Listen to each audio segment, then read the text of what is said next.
so good. Hear how crisp it is. Oh my god, I'm so excited.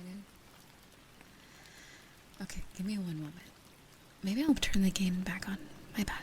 That was actually pretty good. Oh, I am in heaven. Finally, the crisp, clear audio I've been wanting for like ever. I'm so happy.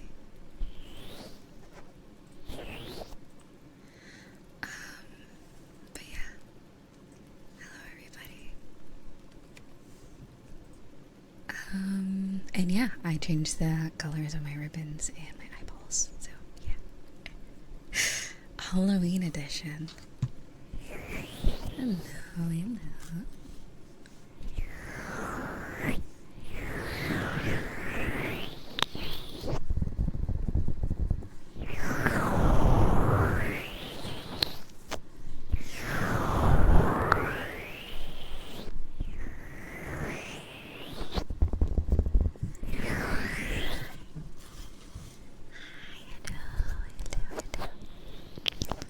I know, right? I need to just test out everything. I don't know if you guys can hear the difference. Oops.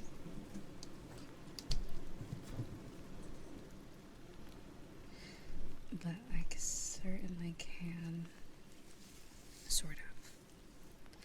It definitely sounds clearer for the most part. I think it picks up a lot more sound. Did I leave did I leave a fan on? I might have.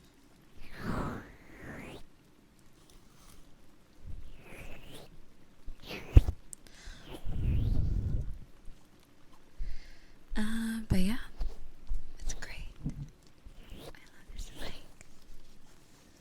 The SR 3D. I had some great sleep. And then I woke up to news about Xenoblade Chronicles X getting a remaster for the Switch. And that's great.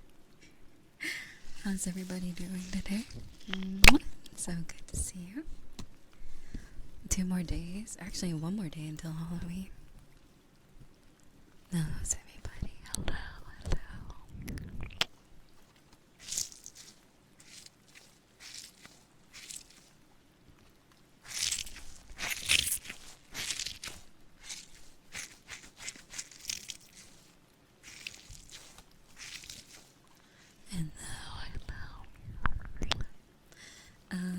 But yeah.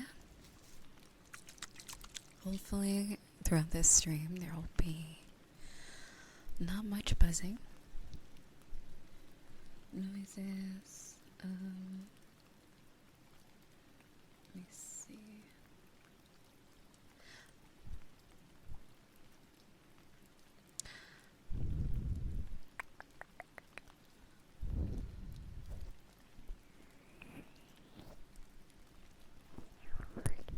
Let's see.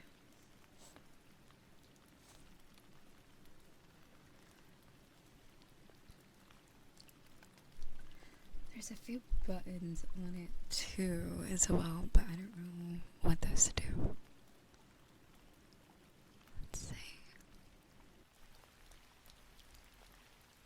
So what I did is I pressed the 2 buttons. Do you hear a difference? I think it's even louder. I believe this can also be used for music. Here, I'm gonna turn the air off. Ready? I don't hear too much of a difference. It makes the, what's it called? The background audio more noticeable.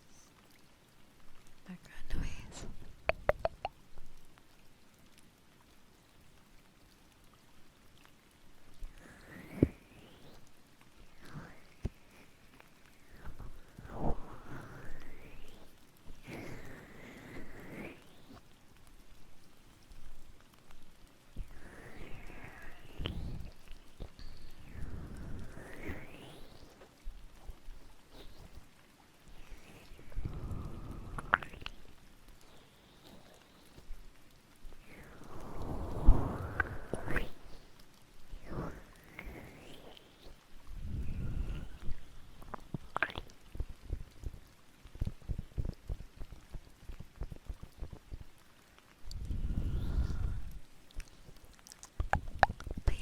hope everyone's doing well. I'm so excited.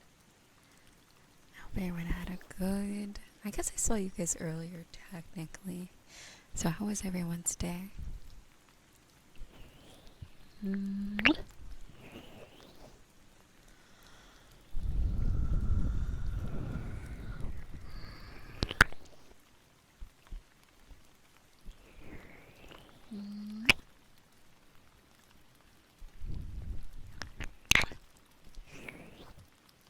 Let's see here. I think all my toggles still work as well.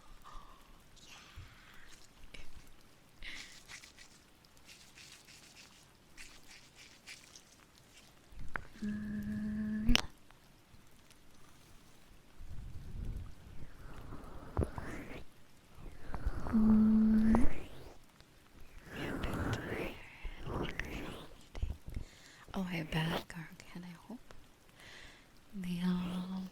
the flight was okay. If you've already gone on it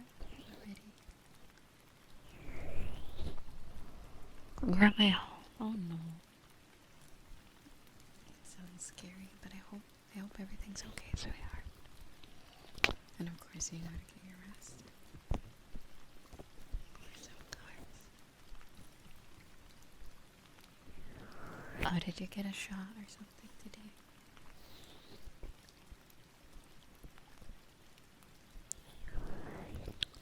Doctors, tell me if this hurts.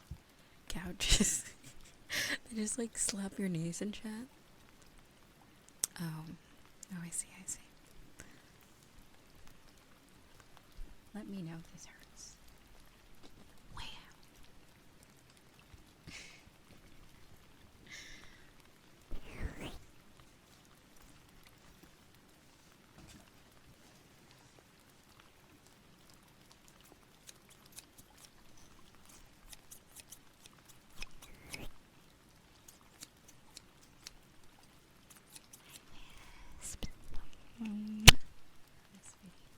God, it's so loud.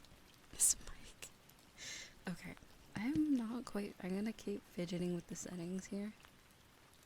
So don't mind me if you hear me too quietly.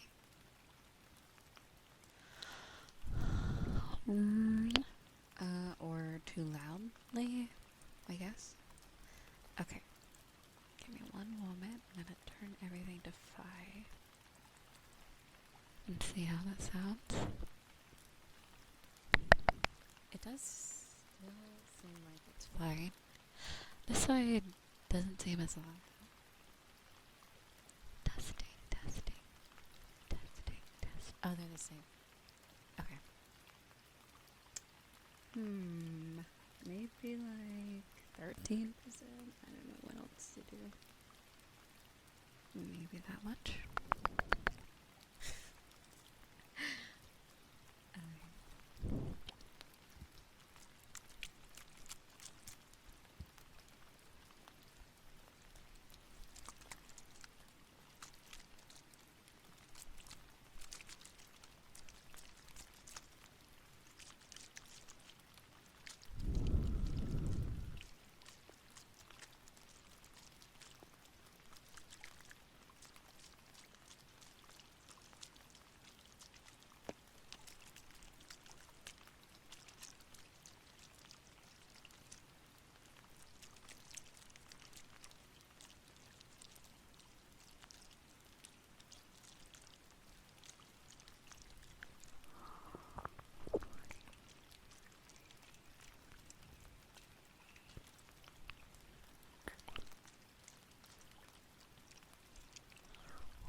Oh yeah.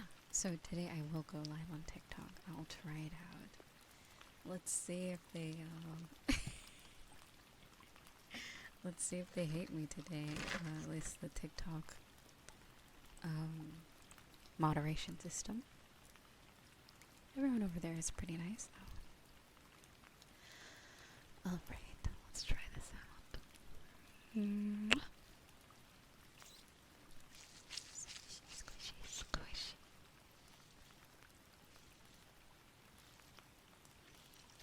Squish, squish. Okay, so let's see here. I don't think I need to change anything from last time. I shouldn't have to at least. Okay, let's go. There we go. No, I am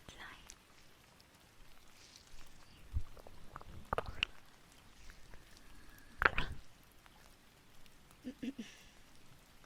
But yeah, I'm super excited about Xenoblade coming out next year. Or after a decade, pretty much. Almost a decade since it came out, and I got it when it was first released back in 2015. It was a lot of fun. Personally, one of my favorite games.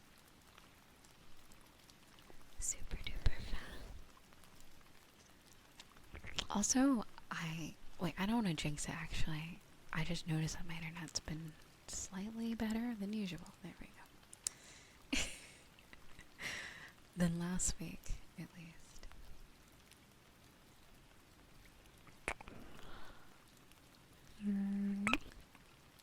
I also have a way for me to see both YouTube and Twitch chat at the same time now, so I'm using the Restream.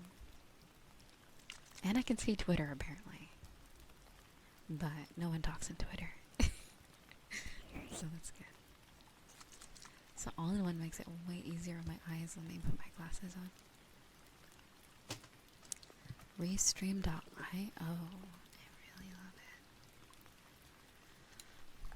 But although I heard there's a new thing coming out for OBS that will allow you to do all this for free. I don't know the updates on that. I can also see people's profile pictures now.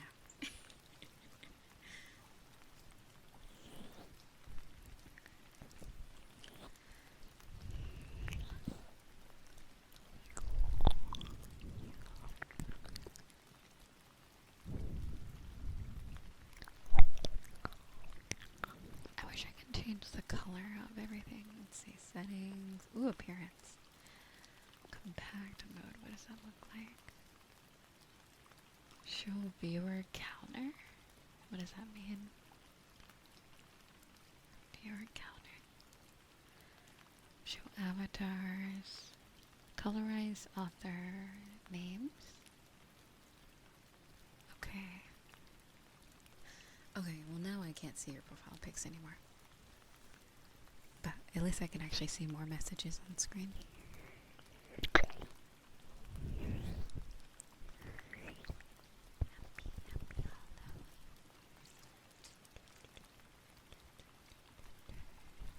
Oh, that's a Vocaloid song, isn't it? I was thinking, like, what's that song that's like, happy, happy,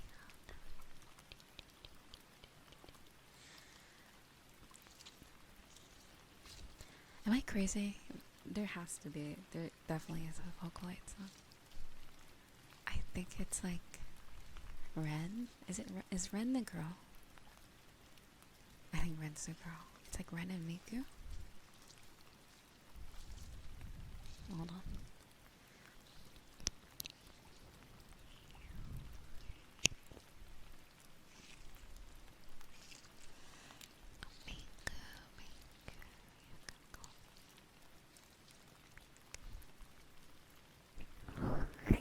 Okay. Oh, you want me to show off the model?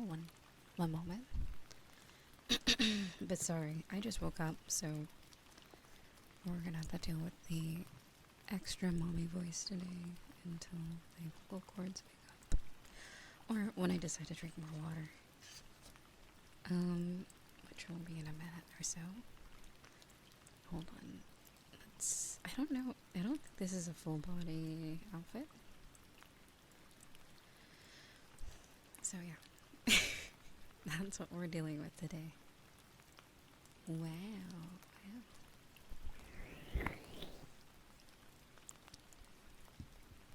Rin. Right, Rin. It's Rin and Miku, I believe.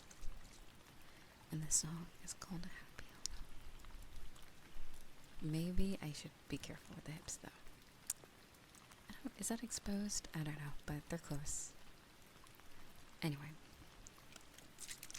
You know how Twitch gets. They're like, cover those hips, lady. For whatever reason. Alright. I don't know if anyone notices the difference, but at least it does sound a lot clearer for me. And I think what I need to do is what I did with the other mic is not put up the gain too high on the what is it called? On the actual interface, but through OBS. So it's louder, but not also. Yeah, I did my research a little bit, and it sounds like this is the best after whatever I had before. A little bit more pricey, but definitely worth it. So, thank you so much, everybody that donated yesterday. And I can't believe this thing came on the next day. I thought it said 2-day shipping, but I guess it was 1 day. I always thought it was a myth. Because every time they say 2 days, they really mean 3 days or 4 days. Sometimes it comes overnight, depending on what it is. But I had my doubts. Because the last time they did that, they delivered it to the wrong house.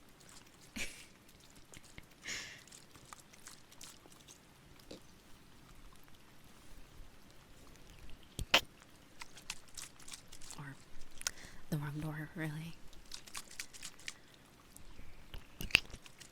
More or less.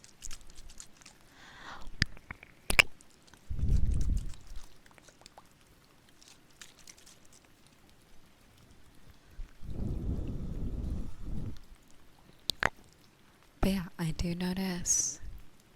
So there's a setting called instrumental, so I'm gonna press it. Tell me if you hear anything different.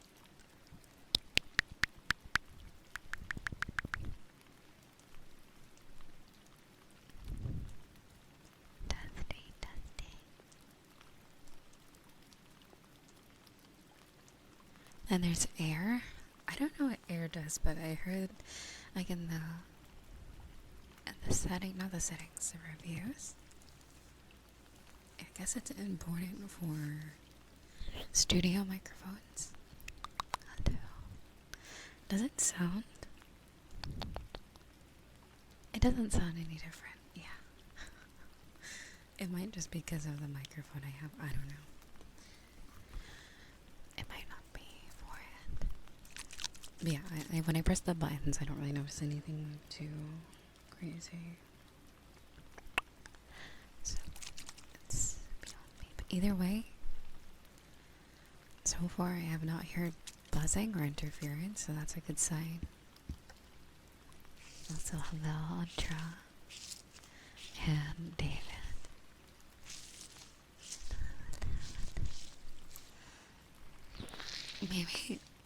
Maybe they met Tuesday. Oh, I guess it was technically Monday when I got it, or when I ordered it. Maybe it's a time zone thing.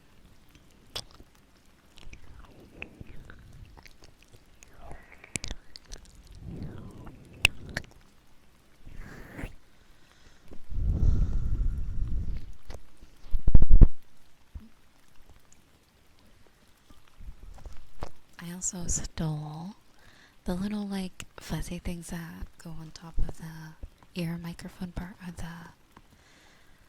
the 3DO mic. from my, my one that's out of commission, we'll say. I took it off and I put it on the SR3D as well. And then the old ones for the SR3D, I just put them in the box. So, it's nice. Now I can actually ear clean without worrying about it coming off. Because for some reason, the 3DO microphone, it's like the thing that goes right over the holes in the microphone. Not really the ear. To prevent stuff from getting inside. But it's a lot better on the 3DO, so I just popped them off and put them on the SR3DO. What was I gonna grab? Was it this? They look like little circles, basically. There it is.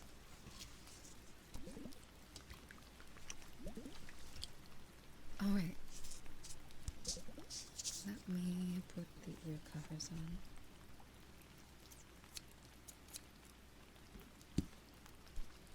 Just a few sounds real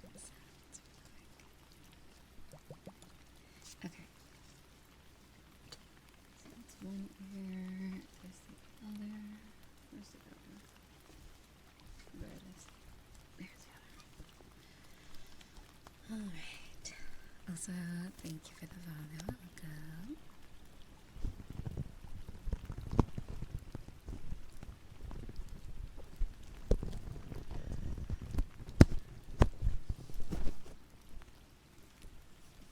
And also, hello everybody on TikTok, Twitter, and YouTube, and Twitch. Sorry to your ears, everybody. Sorry. I'm trying to get the mic covers on. There we go. There's one. But yeah, it's less, I definitely can notice a difference in the sound. It feels more crispier. It doesn't feel as bass boosted when I touch or literally do anything. Okay, sorry. Because that on the other one would sound really loud. Okay, that was probably really loud. Sorry. I apologize. Arg. It's always this one. It's a lot tighter than the other ear cover. Can we do it? Maybe I should lower it. Okay, ready.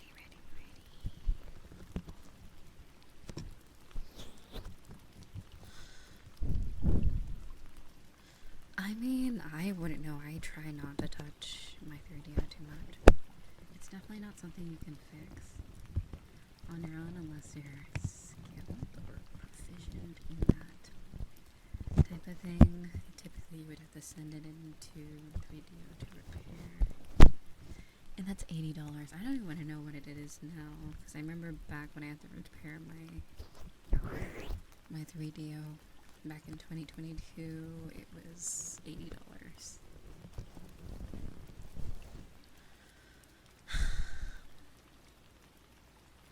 I don't know if I get this other one off, but enjoy it.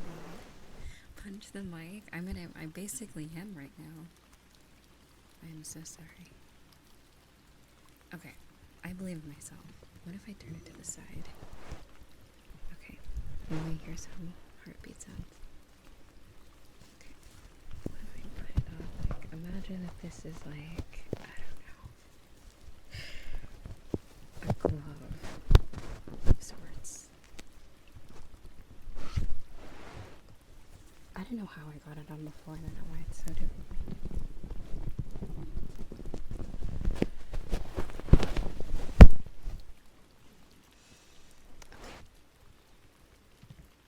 You know what? I don't even need it on there anyway, do I?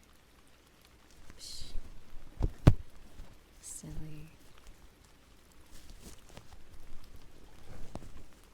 Okay, I'm gonna mute. Well, I'm gonna wrangle this thing. I'm just trying to do it without being too loud. Give me one moment. Alright, I was successful.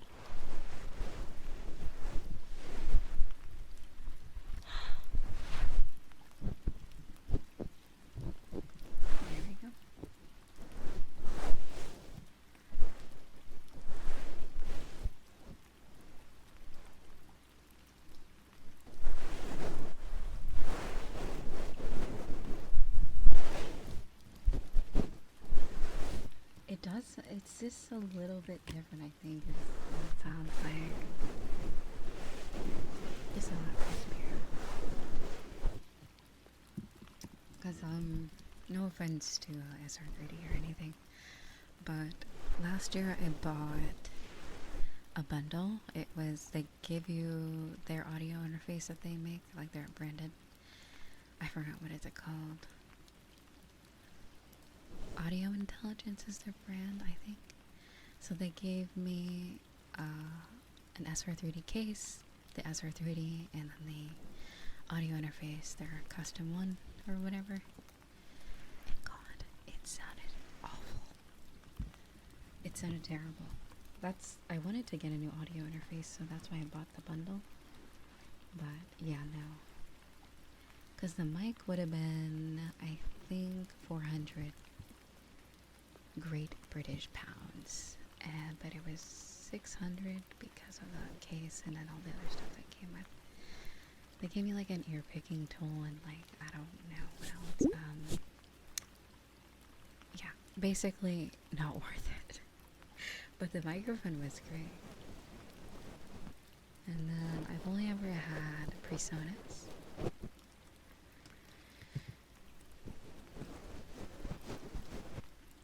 Audio interfaces until I got my Just Chatting mic. And that mic has an audio interface with just one output or input or whatever. And that's a Focusrite Gen 1 or 2. I can't remember. So it's basically the same thing as the one I have now, but instead of one hole, it has two. So that is the one I'm using, and I always thought the microphone sounded really crispy through that audio interface.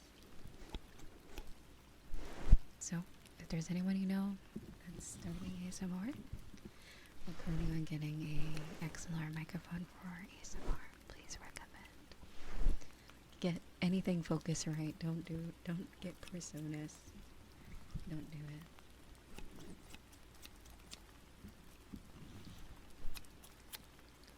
On Reddit, I heard there's a few more, but I think they're just mainly for like instruments and stuff. I forgot what the name was. But, Persona. PreSonus, or whatever the heck it's called. PreSonus. It's just not quite hitting the mark for me. It is a good budget one, but it's just a stark difference in quality. Or clarity, I guess.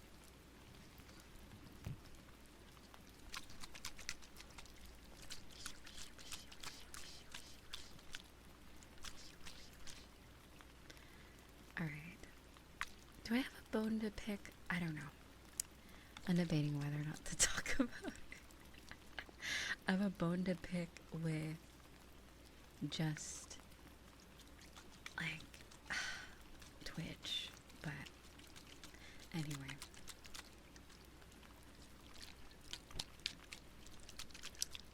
Maybe we'll choose a relaxing day.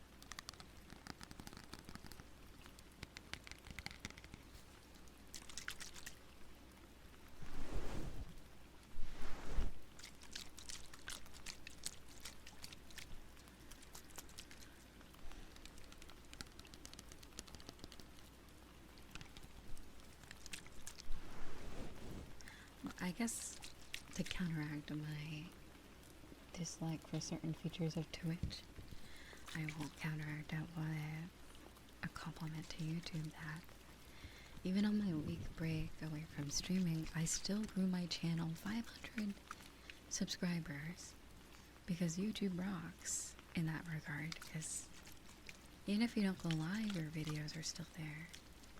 You can just upload, you know? And you can still grow your channel, so that's like, it felt like during the break the YouTube channel was unaffected, if not improved, or like, but like my Twitch channel was like dead for a week, you know? And it made me feel a little sad. So I guess that's a downside to Twitch. There's no real video sharing aspect. Whereas YouTube, there is.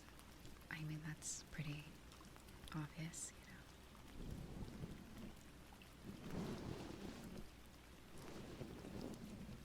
And like, you know, TikTok, if you don't pay attention to them for like a minute, everyone will unfollow. So I'm not gonna question how it goes on TikTok, really. Also, cause thank you so much for the hearts. I'm a bit exaggerating, but that's what I've noticed at least. Or it's like bot follows, probably. I don't know. And as soon as I don't stream on TikTok, I lose like 50 or like 100 followers in a day. So you have to really like active on it, I guess. I don't know.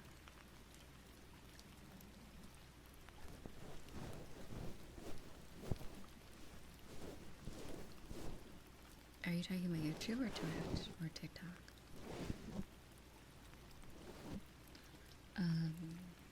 Also, what did that button do? Oh, there we go.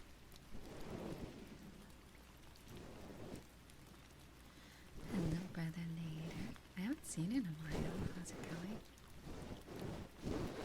Also, did I miss any notifications? Give me a moment. Let me get my activity feed back. That is the one thing Restream does not do, is show you your activity feed, unfortunately.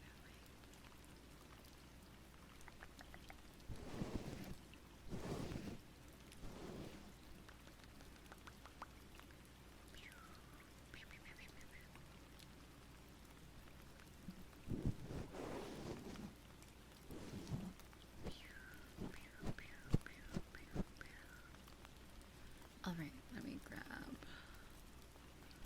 activity feed. What is the link to activity feed? I can't remember. Is it /Riza? /Riza? I can't remember.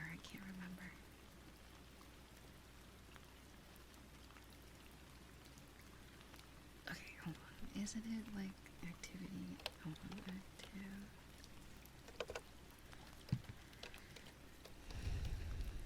Activity feed. Activity feed. Because there's the Redeems website. I have that bookmarked. Okay, 1 second. Oh, I'm a dummy. It's right here. Pop out activity feed. So it's pop out u/. Oh, that's okay. Never mind. I wouldn't be able to guess that. Okay, give me 1 moment. Activity feed. The one thing I always wonder is why YouTube doesn't do like an activity feed. You can't really see people. You can't really like know when people subscribe to you, I guess. Even like public profiles, it doesn't really do a good job of that, or it's not very up to date or current.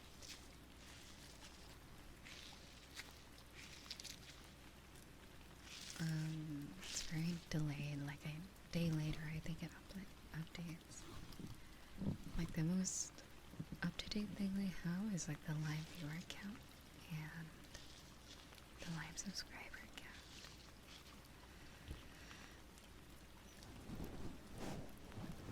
It's only 4 chapters, so hopefully not that bad. Oh. You got an exam tomorrow, so I kind of just oh, okay. Well, good luck. I hope studying goes well, and I hope you do a great job. No sweat. I know you'll do well. Just take your time.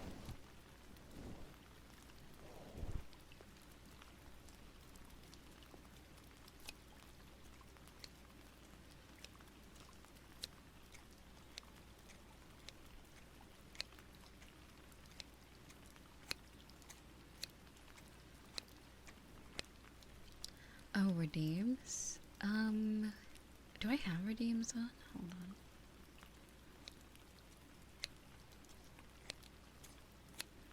Low taper fade. Alright. Wait. Do I have the banished item? Oh, I do.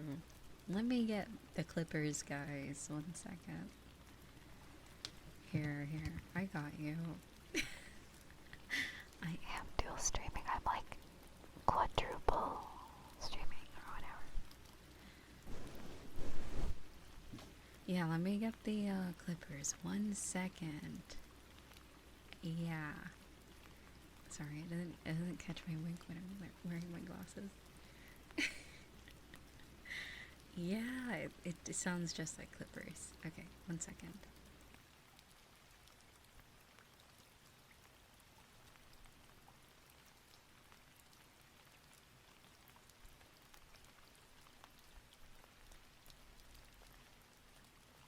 Yeah, barbershop clippers. Yeah. Guys, oh god, hold on. A barbershop clipper does not make that noise. Okay, there we go. Alright.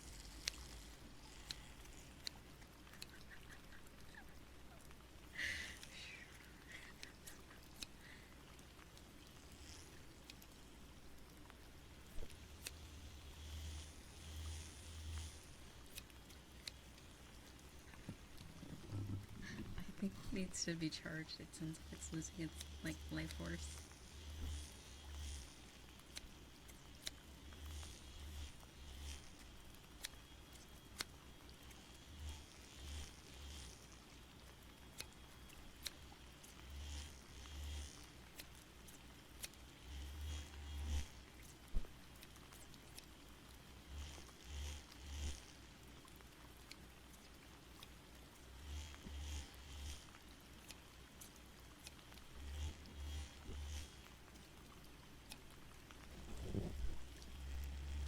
Actually, let's just go bald. Alright.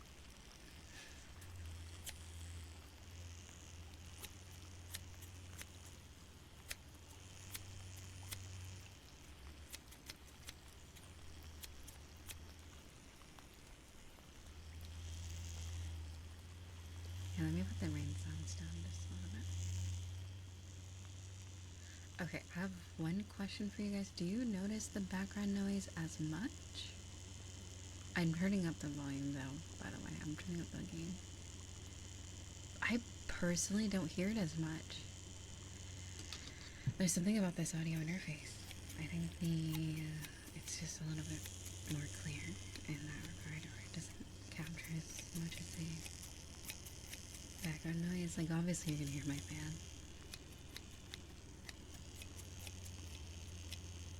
September is over, but the gift sub discounts are still here.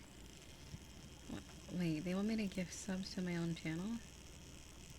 Why? Can I even do that? Wait, I can. Okay, anyway.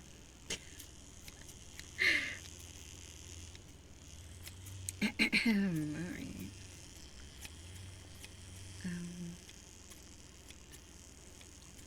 Also, thank you for the follow, Interact. And Julius and his GPU and Sai and Arashi and Arama and Shadow.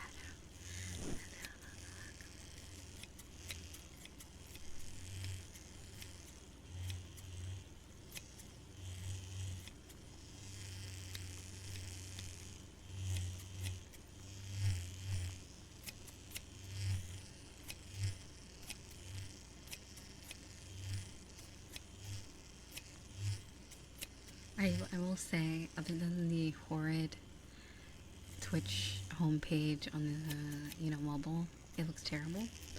But at least the player is alright, and you can have audio only mode, so it's one of the perks.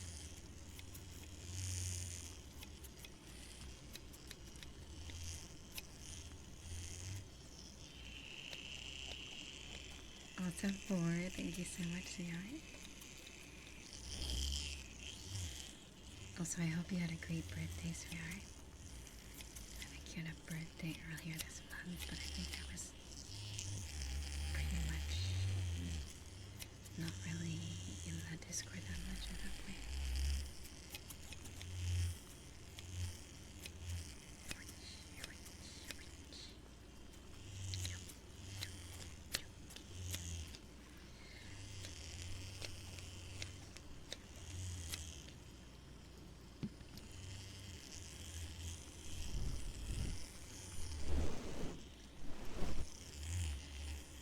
Will you play Maple Story? How is it?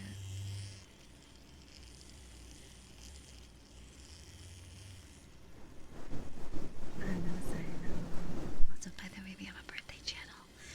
I also have to fix it. For some reason, they post the birthdays in bot commands instead of or is it the opposite? It's supposed to send it in general chat so everyone can say happy birthday to people, but it just doesn't work. I'm terrible with Discord bots. Like, I just now got the Twitch, not the Twitch, the Discord tickets thing to work properly finally for the mod. Or today we had someone trying to sell people VTuber model commissions as Amelia Watson from Hololive. I'm like, oh yes, legit, the real, the one and only real Amelia. That was so funny. I'm like, I didn't even know she does art. They got us. They were in the server for at least a day. Thank you to the people that report all the mischievous people and all the bots. And people trying to do commerce and sell things. It's not really necessary, I think. I mean, there's places like VGen now and Fiverr. Like, I don't know why they don't just join Fiverr and just do that. I know, right? So nice of her. Real art by Amelia Earhart. Oh yeah. Like, what I've been doing recently is Discord has a feature where you can basically sort members by joining date. You can also sniff out the bots by clicking unusual DM activity, timed out, or unusual account activity. So Discord manually marks people as suspicious, and then you can just kick those people because they're likely just bots or people that are spamming people's DMs. So it's quite easy to do that, although you have to do like a two-step authenticator if you want to ban them, which is kind of dumb.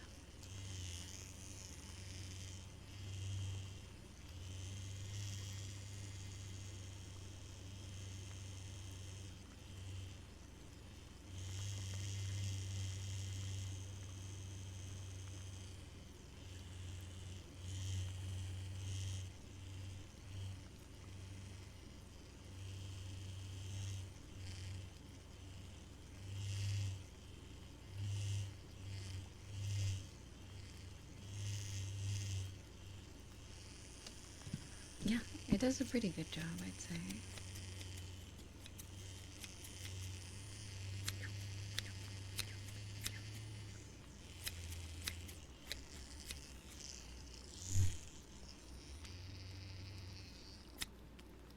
Okay. I like messing with the bots by responding to them in a different language, like Finnish or Swahili. That's perfect. And how do they respond? They're like, do they get a translator? I swear. I mean, E for effort, right? Is that what they used to say in school? Do they get an E for effort for trying? Let me grab some more water.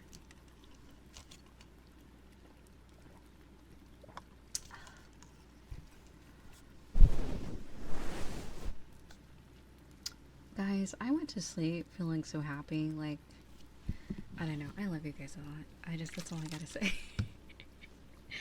Like, I don't know. Just reflecting on everything. I know I yapped like a ton yesterday, but you guys make me really happy. And I hope either in the coming months I can do more community stuff, because it's like, I don't know, I think the cream of the crop of this year, whatever that phrase, I don't know if I'm using that right, but the beginning of the year was such a vibe because we would hang out more often and stuff, and then I got all busy and I'm like, can we bring that back? Especially like last year. Remember last year in the fall too, we did the same thing. Like, I kind of go through periods of like being able to hang out a lot, and then I gotta go whoosh. So I can't wait till the next era, the next Riza era, where we can all hang out again. But, you know, feel free to hang out amongst yourself as well. You know, the voice chat's always open. I might pop in. Smells like blueberry. Oh god, year 2025. I hope it will be a very different year for me. I feel like once I get a few things out of the way, I will feel creatively, what's the word? I'm looking for a good word. Less creatively restricted is the best word. But the restrictions, no one's restricting me. I do it to myself. I have this issue. I don't know if it's a ADHD thing or I'm not really a perfectionist, but apparently perfectionist, it's more of a thing rather than like everything has to be perfect. But I like ground myself for some reason when certain things aren't done. But like, I think some things should be done in moderation. You can't just like raw dog life. You know, I mean, I guess you can raw dog life, but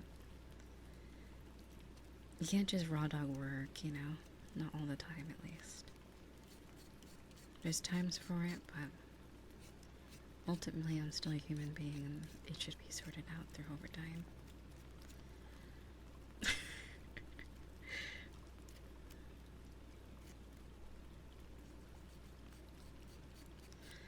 Is the Nikkei update coming out tomorrow? God, I have too many. You know what? Can we extend? Wait, what am I saying? I'm extending this till November 1st at whatever, 12 a.m. Because I want to stream on Halloween pretty much the whole day as well. We have a lot to do. I made a list. Where's my list? Oops. I did not mean to drop that. So I have my list of VR chat worlds so I made this specific list. Not all of them are horror, but sorry if I'm raising my voice. Sorry. Okay, whisper. Not all of them are horror.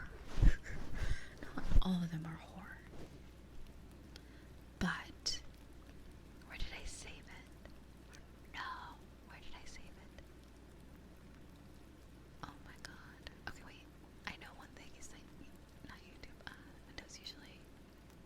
There it is. Open. Okay. So I sorted it by like spooky, very scary. Then they're like eerie vibes, if you know what I mean. Like, they're not like, oh my god, I'm gonna have nightmares tonight over this. It's like a spooky atmosphere, or like an eerie, scary atmosphere. Do you know what I mean? So I sorted it by that, like more artistically scary, but not like actual scary. Anyway, so for those that do play VR chat, please take my recommendations because I'm great. I hate horror, and I can tell you that someone who hates horror can attest that these ones are pretty good, because I feel like people who enjoy horror maps kind of just say, wow, that was great, there was like 9 jump scares, and I'm like, no, jump scares are not it. So I'm gonna tell you which ones are the good ones.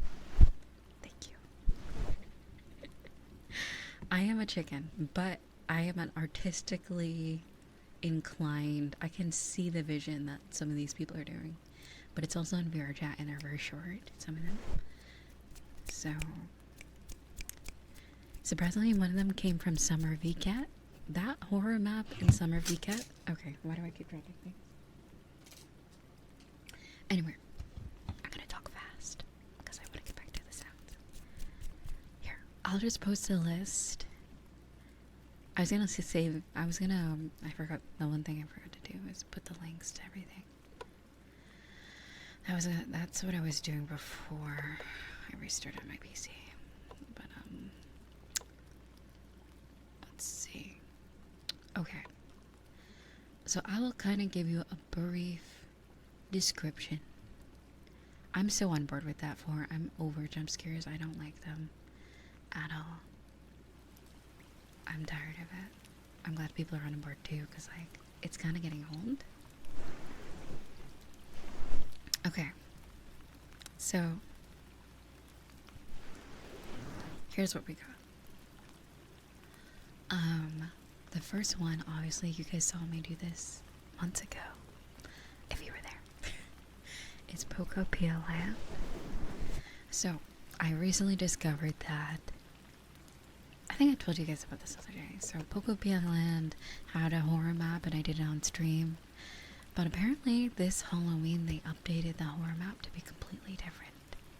They also have the old horror map that they had within the amusement park as a standalone quest world, so I'm not too sure what that looks like. I don't know if they changed anything. But yeah, so that is Poco PLM. So there's basically 2 horror maps you can do now through Poco PLM. The new one apparently is terrifying because my friend, who is a horror buff, said that they went there with their friends thinking that it was the old Poco PLM horror map. And, you know, when you get in, they're like, wait a minute, this didn't happen last time. And they were pissing their pants. So I'm like, you know what? That's great. Because both of them were good. The other one was kind of scary, but it was more like a ride. Apparently this one is more like a horror map where you actually have to do stuff and walk around. So that'll be interesting. Then there was a one called Mayfly by Flowers Right, I think their name is. On here, see. If you look it up, you'll be able to find it. So, this one, I thought it was really good. It gave me like Resident Evil Village vibes. Do you remember that game from a couple of years ago?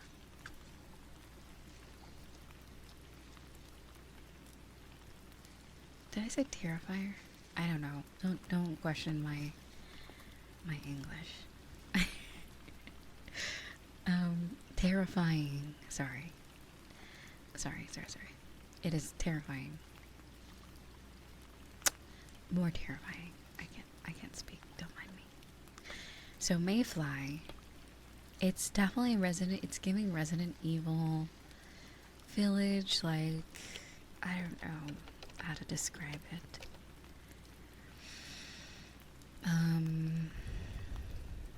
It's short. It's like 10 minutes. Not really that long.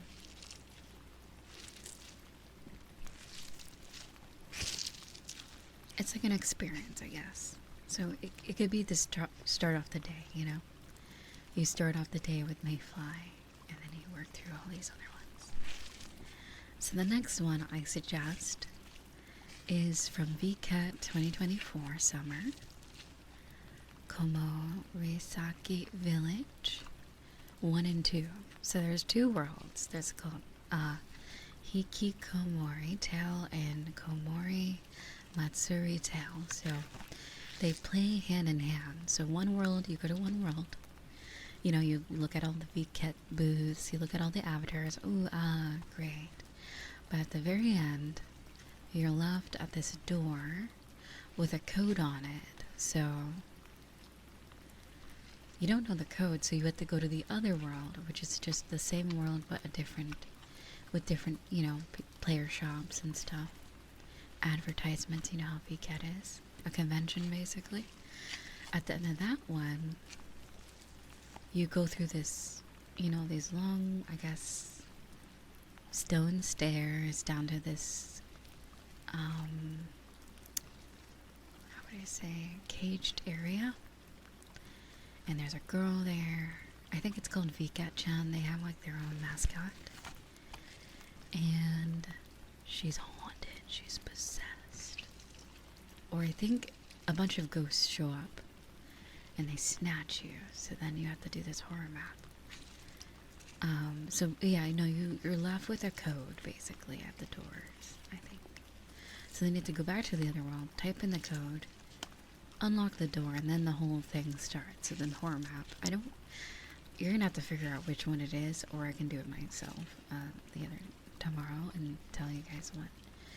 I can't remember which order you do it in to get the code, but basically one of the maps have literally this whole horror map where, oh, it's terrible because it's like, for me, I like to close my eyes when I get scared. But this game makes you it makes you stare into this like bleeding eyeball at these like Japanese shrines. To unlock like there's like different sections of the horror map that you have to progress through, and in order to get more of the story of what happened to the people, you have to stare into this eye, and it like for like I think 5 whole seconds, and it's like and then it unlocks, and then dialogue happens, yap yap yap yap yap, subtitles. Then you go into the next area, but it just gets scarier and scarier, and I'm like, wow, this is actually so good for a VCAT world like that's meant to just sell stuff to you.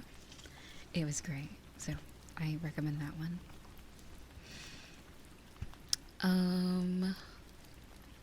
The Nestled Glade. I took you guys there during one of the meetups.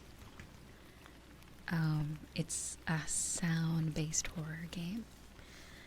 It's not very long, just like Mayfly. It's very short. If anything, it's an appetizer, really. Even shorter than Mayfly. It does have a nice little world, house you can go into at the end of the game. So basically you collect all these papers, and that's all I'm gonna say. Lots of interesting stuff in that map. So the one I've been threatening to do on stream for a while. Threatening? I don't know if the threatening is the word. It's kind of scary in the sense that, like PS2 game style. It's not quite that, but it's very close. So I think that plus the horror aspect, or like the eerie aspect, makes it a little scarier than it actually is. So it's called Markers. That one, I was telling you guys about that one. I was saying that you guys, if we do it for the meetup, I bet it would go better than when I did it with my friends, because they were yapping the whole time. It took us so long because I was like, what are you guys doing? We have things to do. And they were just standing in a random corner and yap for 40 minutes, and I was like, oh my god, I'm never doing these maps. We've gotten better with it lately. So Markers, it's very SCP inspired is the best way I can describe it. It has like that 16-bit graphic. I don't know how to describe it. It's very like pixelated, but not, because it's 3D. But yeah, Markers is interesting because I feel like without the hidden ending, there's like a hidden second half of the game essentially that wasn't there when the game first launched. It was added this year around springtime. So you basically have to collect these little computer chips throughout the whole map. There's about 5 or 6 of them. They're not too hard to miss, but they're easy to miss if you're just kind of waltzing through the whole thing. I hate it because if you miss one of them, you have to redo the whole thing to get the secret ending. So you have to really pay attention to scour the whole area before you progress to the next area. Look for that little computer chip card, because if you don't grab it, you won't unlock the secret ending that happened towards the end sequence. So the end, if you get all the chips, you unlock the secret ending, which is probably another hour or so. I would say 30 minutes to an hour of gameplay. And that's where it's actually scary. I'm like, I was so scared when we actually unlocked it. It's very eerie. It's very scary. It's so like indie horror game. I really like it. So I don't want to spoil anything just in case I also either stream it or someone tries it out. But I'd say it's one of the best maps in the VR chat, like including Project Summer Flare. But Project Summer Flare is not a horror game at all. It's just kind of sci-fi. So, sensory rooms is the next one. Sensory rooms. Sensory rooms is a webcore themed world. It gave me like a little bit of Deltarune Undertale vibes at first. It gave me, what's that game? It gave me like old timey game vibes. Like Gaia Online graphics. So you start off in a room that kinda like, they have some pretty groovy music, and so each area is kinda like a blast of nostalgia for some of you at least. Every room is themed around a specific thing, and some of it's very internet or old internet related, like they had a whole Windows room, they had a whole Linux room, they had, what's that other thing, iOS, Macintosh room, like, and all, like, there's like, I think over 150 rooms to go through, and you collect these little, like, there's a lot of meme references. I cannot speak. There's a lot of meme references throughout the whole thing. Like every internet subculture you can think of, whether it's music or gaming or just like internet memes, it's in that world pretty much. So you go through these rooms and they're all like interconnected. Some rooms you can't get to without going through another room. And you collect these little things, and then there's a shop with a cat in it, I think. And you can buy these items to help you out throughout the map.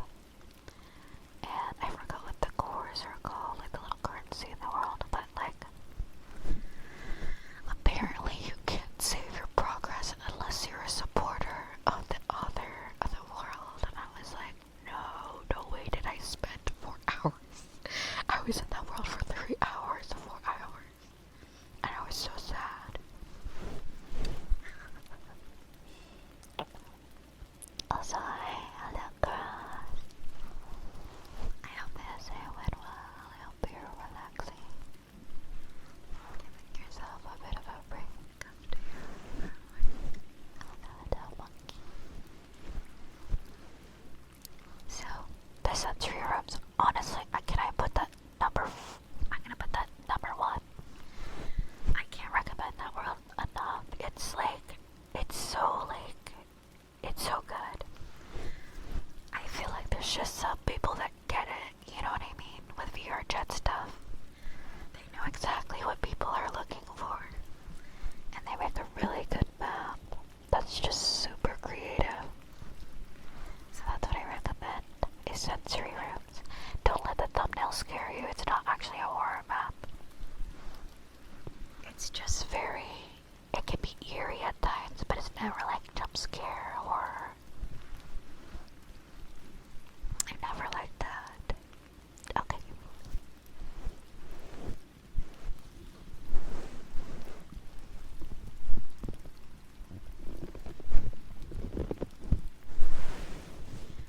So, the next world is subterranean.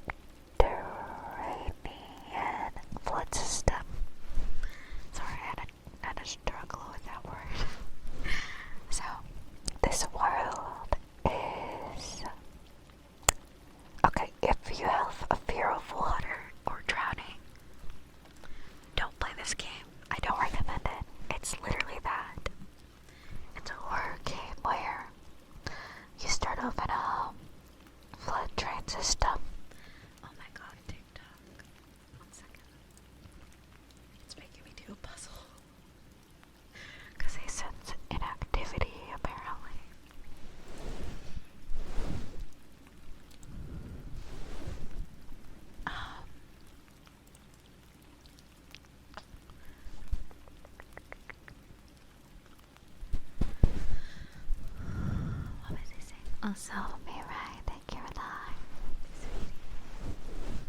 So, yeah, if you're scared of that, don't play it.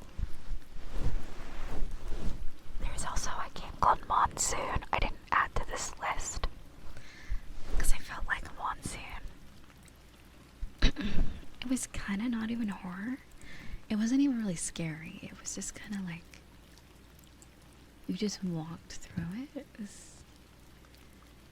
you know what? I'll just add it. I'll add it. It's called Monsoon. There's also a world called Terracotta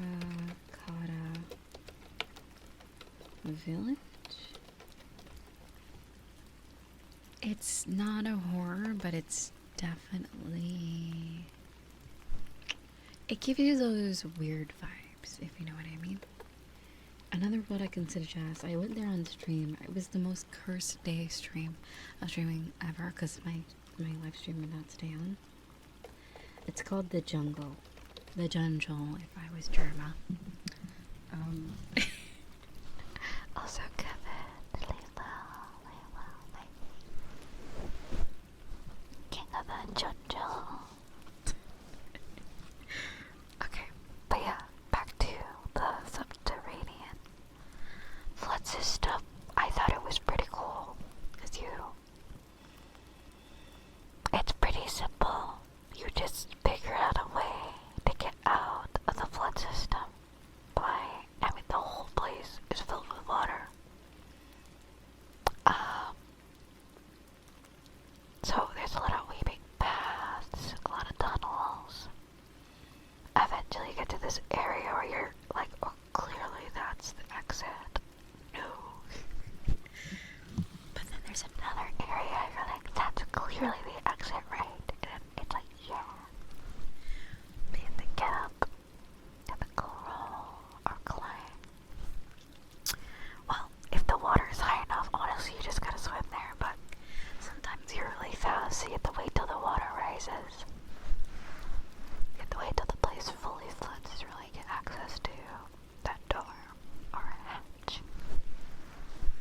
It's very more of an experience rather than a horror game. It's just like, cause if you have VR, you can move your arms to swim and stuff. It has the swimming system. Okay. So Monsoon, I thought this one was kind of underwhelming, but now thinking about it, it's kind of in the same. It's kind of in the same vibe as the flood system world. It's just kind of something to go through, and it's there for the aesthetics. There's not really any gameplay. Purely for the aesthetics. Same thing with Terracotta Village and the Jungle. They're more like atmospherically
thank you so much. Thank you. Thank you for the 10 gifted. Oh my god. Hi. I am now. I hope you're doing alright, sweetie. And, also, let me drink some water.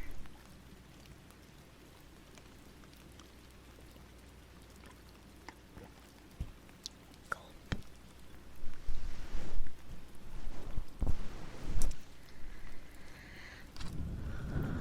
There was also something called Hell's Basement. That one wasn't really that great. I would say it's like Iron Lung.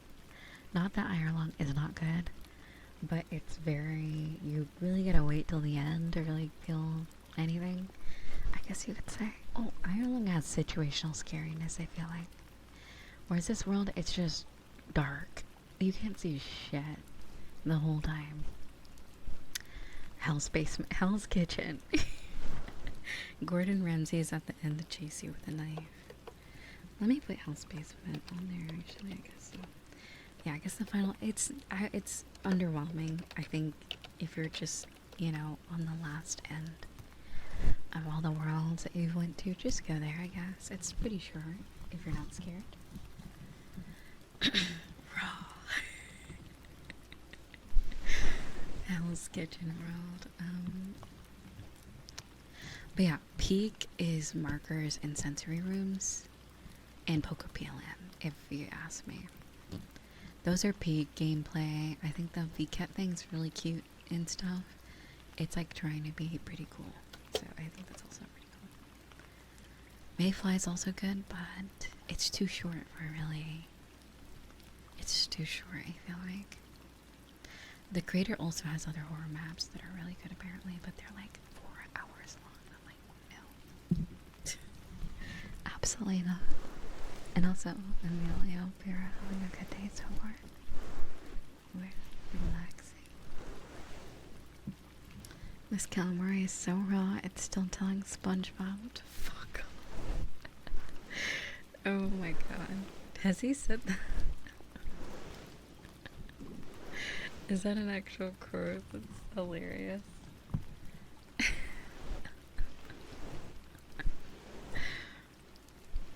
Oh my god. This calamari is so raw. It's telling SpongeBob to fuck off. Oh my god. That's great. That's great. Excuse me.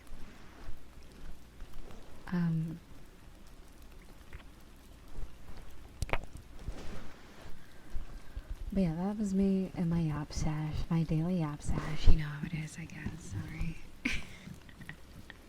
It's not me if I'm not. If I start stream with complete silence and never talk, just know I'm probably really tired or just in a bad mood and don't want to spread my bad vibes to you guys.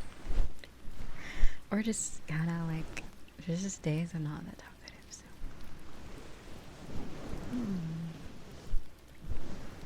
That's good. I'm glad you're doing alright. And also, hello, Son.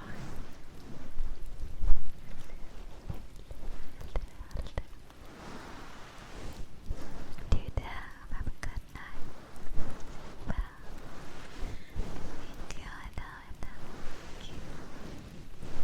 Sleep well, darling.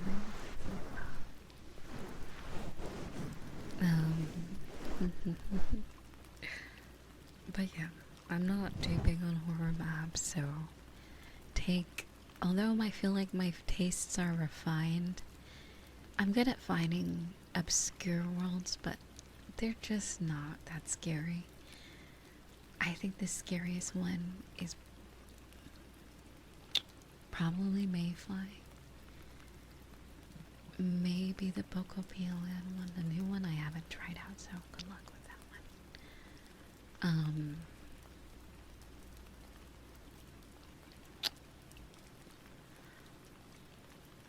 But yeah, I can definitely give you a good list of worlds that are kind of like, they give you kind of a atmosphere. But I'm just not into horror that much, so I don't.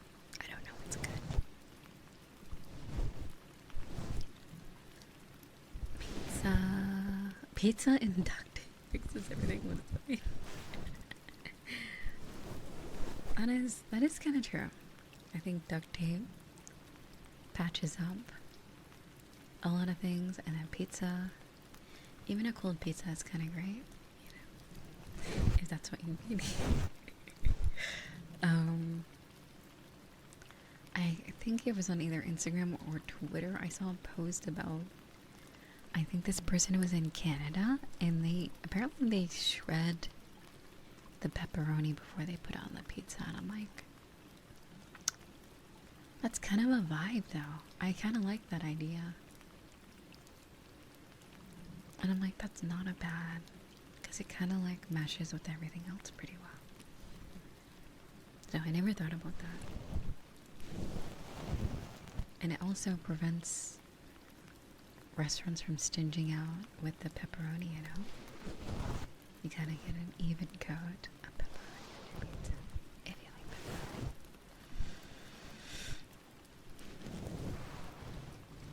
I haven't had pizza in a bit. I might try some this weekend. I've been on my like health nut arc, so I don't know. But I know eventually in the holiday season I'll probably have something scrumptious. Something nice.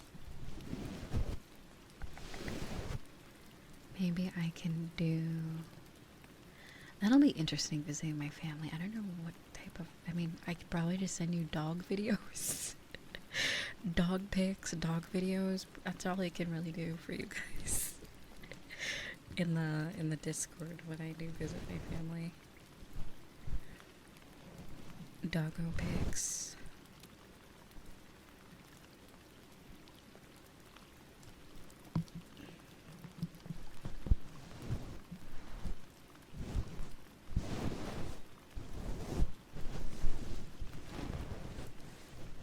I haven't seen my dogs in a year and a half. It's just been way too long.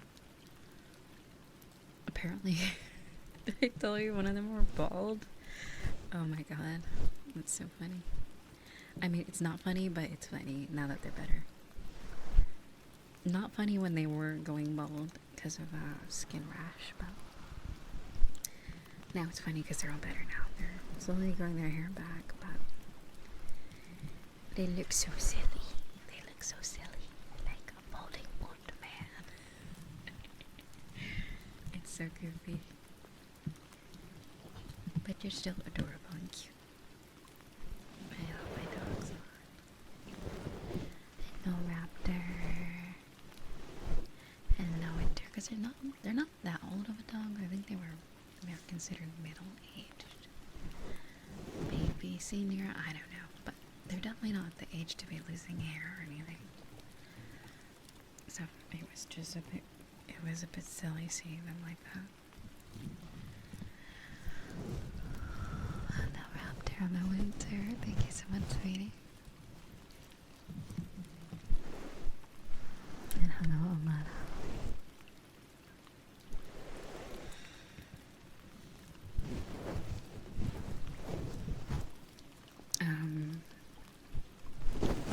Wait, can someone type a message in the Twitter chat? I want to see if it works on restream.io.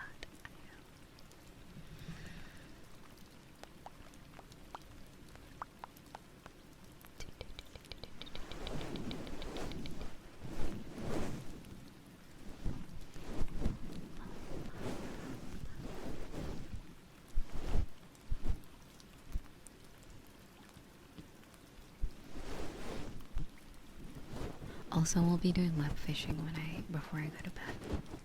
At some point. I was thinking about doing the VR stuff today, but no, we'll do it today. Technically, like today. How do I say this?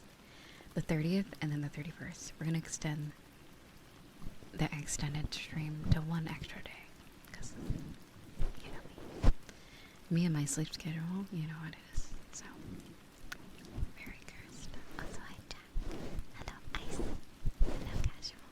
It does work. Thank you for letting me know. Thank you for trying it out. It shows an X symbol, and then you're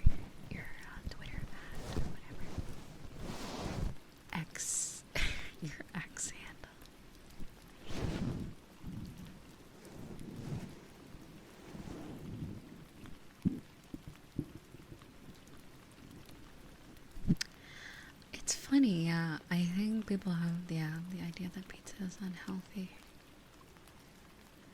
It depends on the where you get it, though, I think. And also just how much your portion, I guess.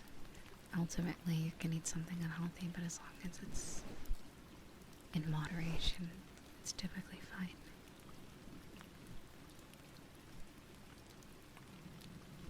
My sleep schedule is whenever my body feels tired and I can finally actually get to sleep.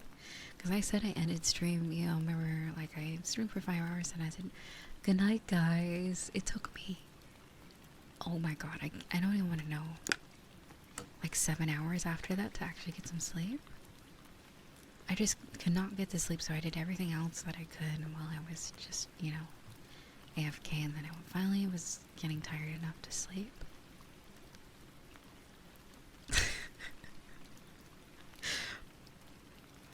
Anyway, I was gonna mention something, but never mind. I forgot we're on Twitch.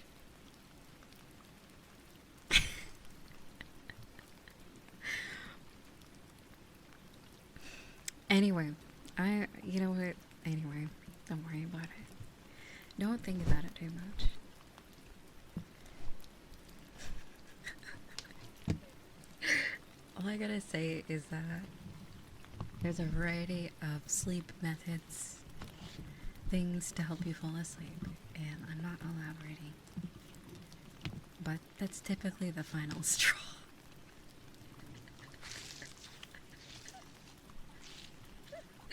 Anyway, I don't know what you guys, I don't know what I'm talking about really.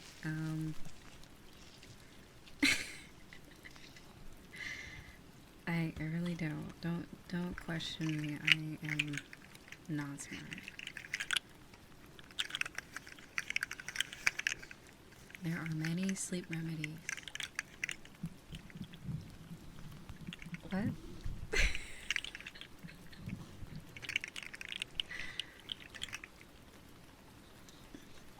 Anyway. Yeah, like, actually, yeah, that's so real. Taking a shower actually does help. Who enjoys cold showers and who enjoys warm showers and who enjoys hot showers? Because I've taken a cold shower before, but it was very specifically on like one of the hottest days on planet Earth. And I even felt like the water was kind of not as cold as it really was because of how hot it was. Like, I think the water was warm. Technically. It was just a few degrees off from being like warm water. I do like hot showers. I heard hot showers are not good for your skin, but I don't care. I do enjoy a hot shower.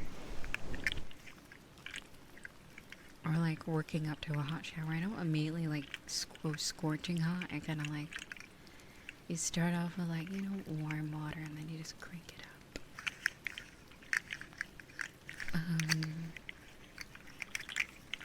But yeah, the water can get so hot. I'm like, this is unsafe. But I guess that's why you have, I guess, dials or cold water to adjust.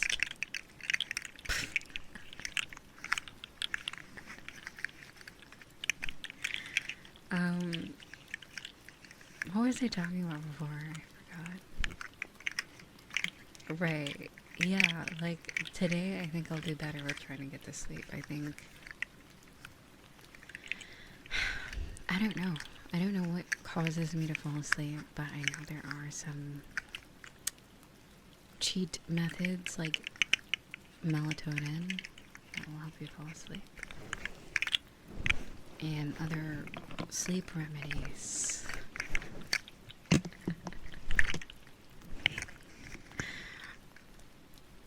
Anyway, besides that, I was on such a good streak in September.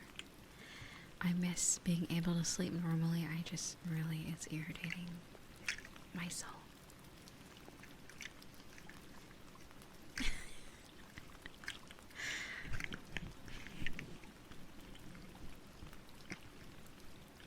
And also ASMR is good to listen to as well. Reading to sleep, I've heard of that. It's good, but I need an actual book to do that.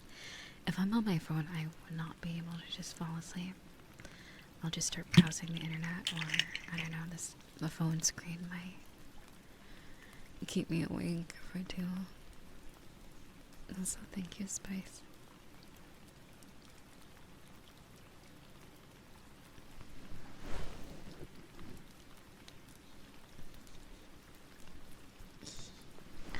Thank you, Taryn. I also thank you for all the funny memes you posted on Discord.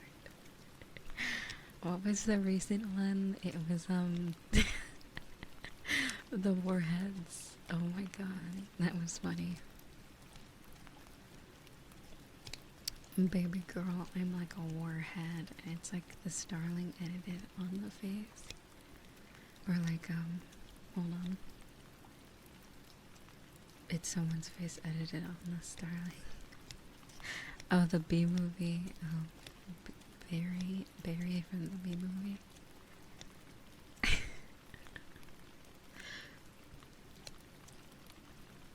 But yeah.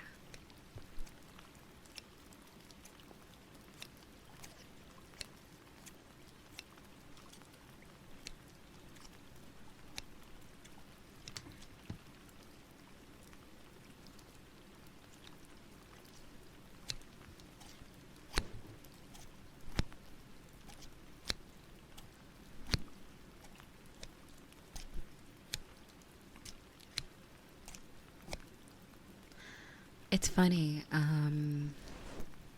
I bought some and then they lost it in shipping. But I just have normal melatonin pills. I would rather have the gummies. I feel like I'd remember to actually take it more often. Here's the thing about buying things on Amazon. If your stuff gets lost in shipping, they just give you a refund. I dislike other websites where they're like, well, they make it a whole thing, you know? Yeah. I do enjoy Amazon's customer service. Also, hi,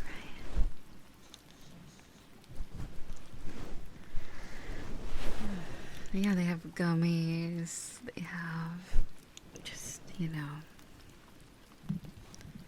pills. I know most of them do have just 10 milligrams, but I feel like they say not to take more than one in a 24-hour period, but I'm like, imagine if they made like a 15 milligram, just something just slightly more. I feel like it would work. There's something about me. I don't know if the 10 milligram is really cutting it. I don't know if it's like a metabolism thing. I'm pretty sure melatonin is just a hormone, right? The sleep hormone. I don't know if I metabolize things really fast, but it just doesn't seem to really make me that sleepy. It only works sometimes. And I don't take it terribly often, only when I really can't sleep. But I heard if you take something very often, it becomes less effective.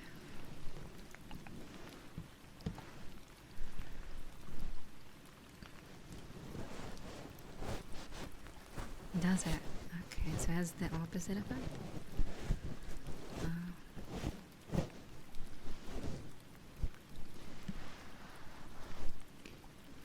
Interesting. Also, thank you for the follows. Yeah, I did not know that as well. The more you know.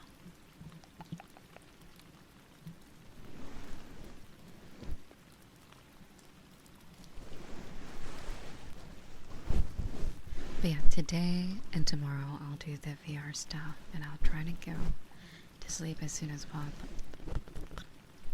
As soon as possible tonight, so that I can wake up a little bit earlier, or At least by the afternoon, I'd be able to stream for you guys.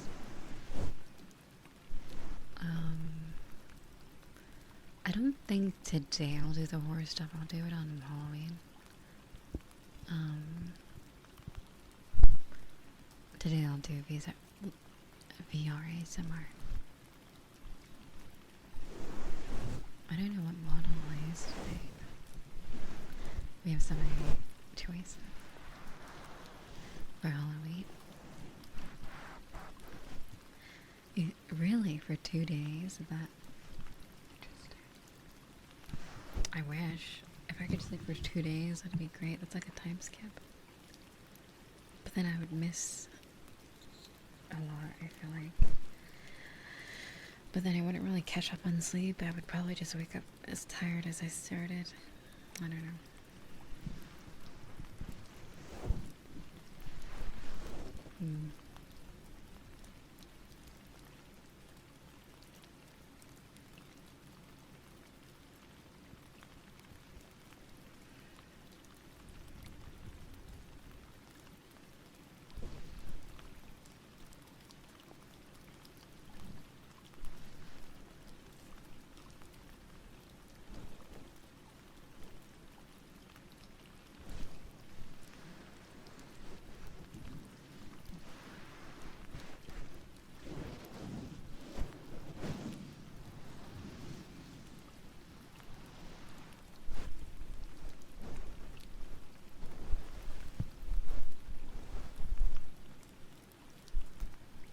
Riza want the whole 48 hours stream be ASMR.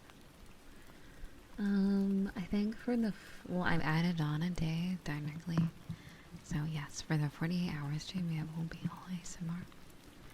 But on Thursday, we're gonna do horror maps on VR chat. VR.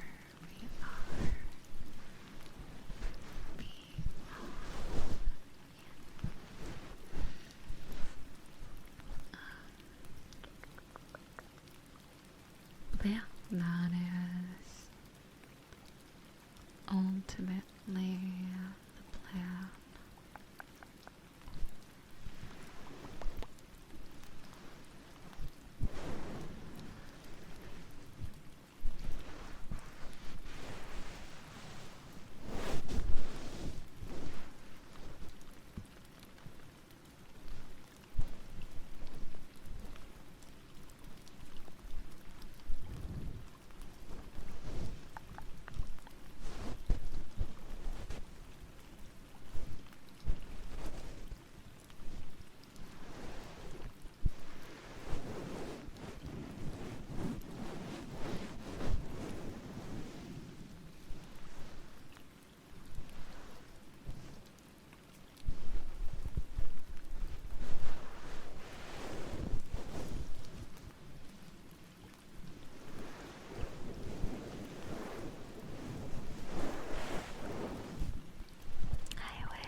Awesome. Oh, okay. I see your redeem Rex. I'll add that. It'll definitely be useful for VR somewhere.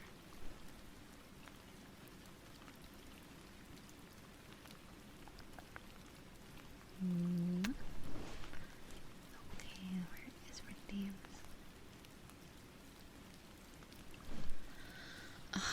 But yeah, guys, I know I complain all the time about random things, but the sleep stuff is just, it's not cool. Not being able to get to sleep is like a curse, truthfully, and I'm the ASMR artist. Shouldn't I be like a sleep wizard? No, apparently not. Apparently not. I'm not a sleep wizard. It's just so,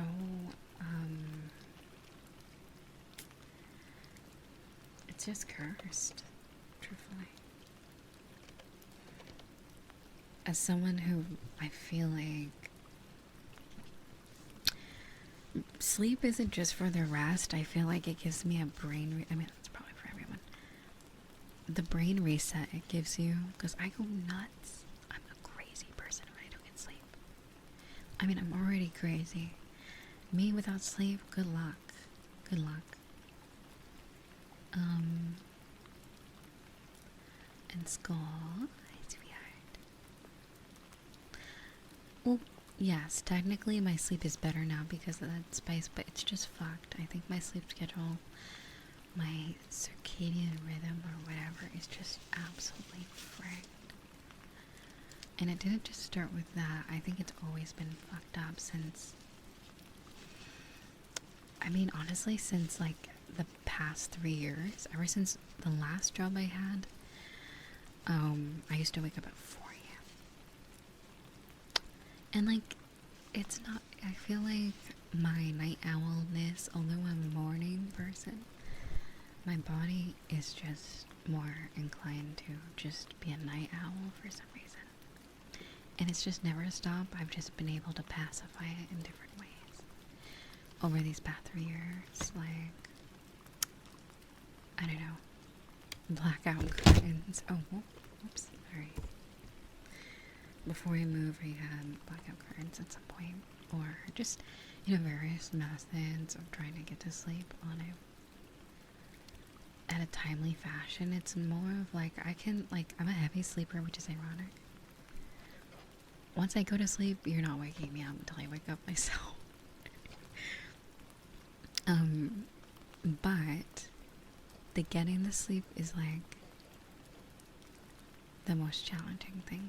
And then there's some days I'm out like a light, so it's very inconsistent is more of my frustration, because there'll be days where I don't have things planned, or like there's some days I want to get to bed at a certain time so that I can wake up. And then there's like the weekend where it's like, I don't know, I just fall asleep easily, but I'm like, I have nothing planned this day, so there's really no perks of, yeah, sleep gotcha, basically. Also, I live. Oh, happy birthday. Happy birthday. You get a cool birthday. Very nice. And thank you so much for the biddies. Yeah. And also thank you for the biddies yesterday as well. I think you BRB'd right before I saw it. And also Umbrella, if you're out there, thank you so much for the sub yesterday. That is also someone I miss. And Hazel. Hazel. Thank you so much for the, I think it was 20 gifted in the middle of the night. Thank you so much, if you're out there. But yeah. And thank you everybody who donated yesterday as well. We got our audio interface. That's too loud. So sensitive. Oh, I'm gonna turn that down again. Okay. But yeah, it's great. Thank you so much. This has been a worthwhile purchase. So far, I haven't noticed much buzzing. It's, I think it really was the personas, because I think it keeps sounding like I'm saying personas. Presonus. I think it was the Presonus audio interface, because I just bought these XLR cables, and I've only had this mic for how long? Like a half a, no, maybe more like a year now. Like this, I take very good care of my ASMR mic, so I'm like, it just cannot be either of those things. So yeah, I think my guess was really right with the audio interface. It's also a lot lighter. Like I could place this probably closer to the middle of my room when I do VR for ASMR, without fear of it like breaking. But if I ever have a fear that it might get scuffed, I can always put foam around it or something. Which is great about this thing. It's a lot smaller too. Very compact.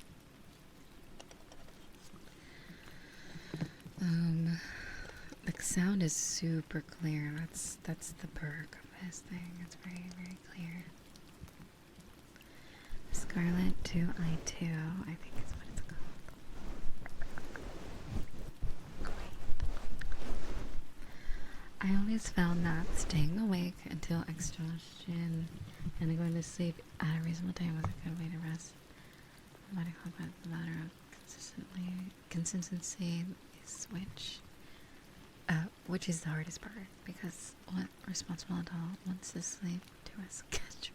So real, right? Like, I just wish it would happen naturally. Like, I genuinely think it was my adulthood that fucked it up, because I remember when I was a kid, I didn't really have sleeping issues. It only happened probably around when I turned 21, which is 3 years ago.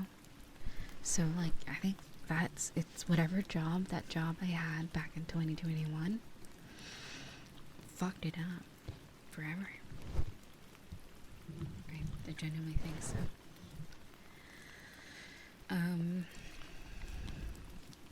But yeah.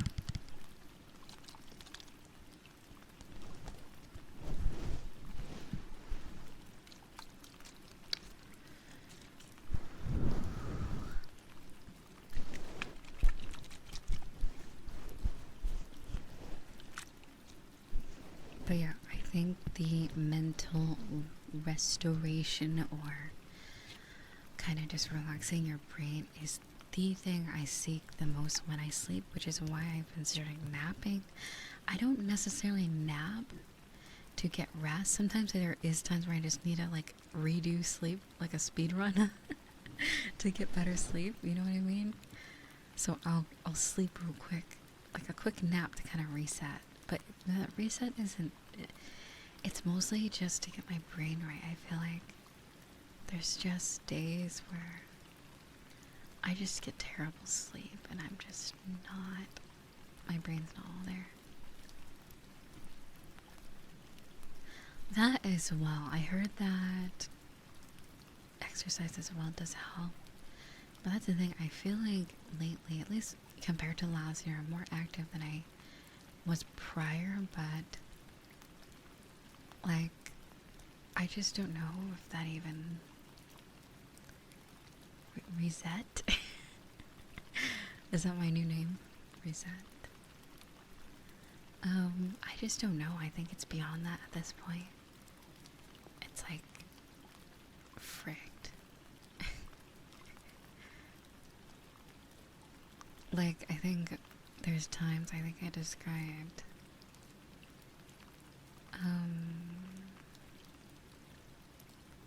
where I'm mentally tired. I know I censored myself. I know. I'm sorry. Some of you are probably cringing. Yeah, I say frick because it's like, I don't know. I just don't look like the type of person that would say fuck. I don't know. I feel so like, maybe it's like internalized, like, I don't know. I feel like I have some things to unpack. Like, it's not very ladylike to swear, you know? So I always get a little embarrassed when I say bad words.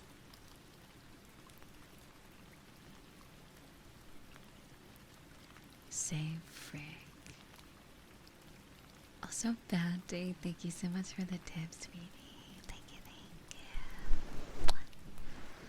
Thank you. Thank you. Man, I hope you're having a good day, sweetheart. No pun intended with that one, but I hope you're doing good. I hope you're resting well. She was a frick girl, he was a heck boy. Can I make it anymore? Yeah.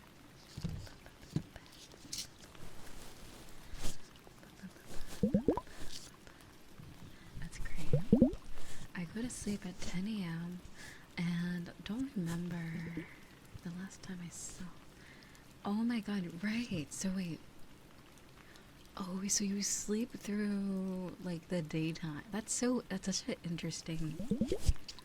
You're like living in like, I don't know, that's interesting. It's like nighttime all the time for you. Like a dystopian film. Or like with like a Halloween. It's always nighttime here in this forest. I don't know. Like some kind of story. That's interesting.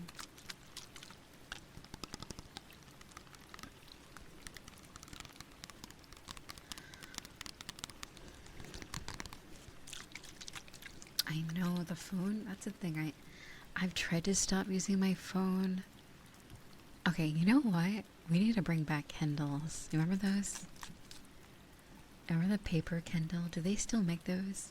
They're so. It's kind of. They're onto something. I would. Maybe I need to buy one of those.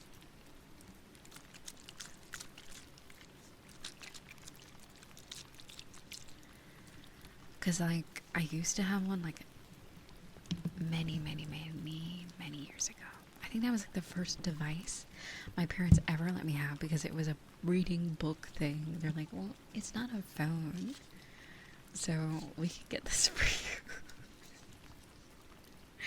I'm like, yeah, of course you'll get me a Kindle, but not like other stuff. But anyway, it was cool. I enjoyed it actually. You could read manga on there too. You could read pretty much anything that was like black and white.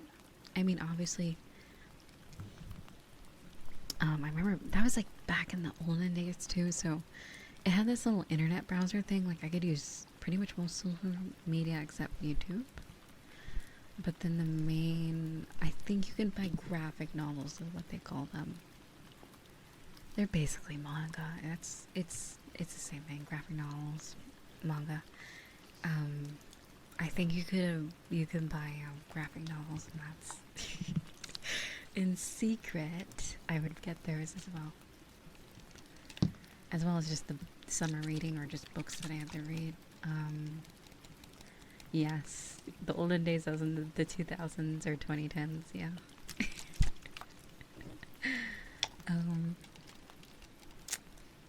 I remember there was this one summer. I can't remember what age I was. Have I told this story before? I feel like I did not, or I have, but I'm going to tell it anyways. So there was this summer where pretty much, I'm going to be real, my parents were very strict. And like, also I love and India, that's me. So I didn't really get a lot of privileges, I guess you could say. So I was kind of just on my own for the summer. Like, they didn't want to let me see my friends, that type of thing, because they were very, like, at some point when I was younger, they let me, but I think, like, you know how, like, fear-mongering moms and stuff are, like, at, like, schools and stuff, so then eventually they just couldn't really go out. And plus, it was just hot as frick. Like, those summers were crazy, so there was really no point in going outside. So I remember I would go to the library. I would check out like 30 books. I remember I asked the lady, like, oh, well, if you sign up for a membership, you can basically check out as many books as you like. And I was like,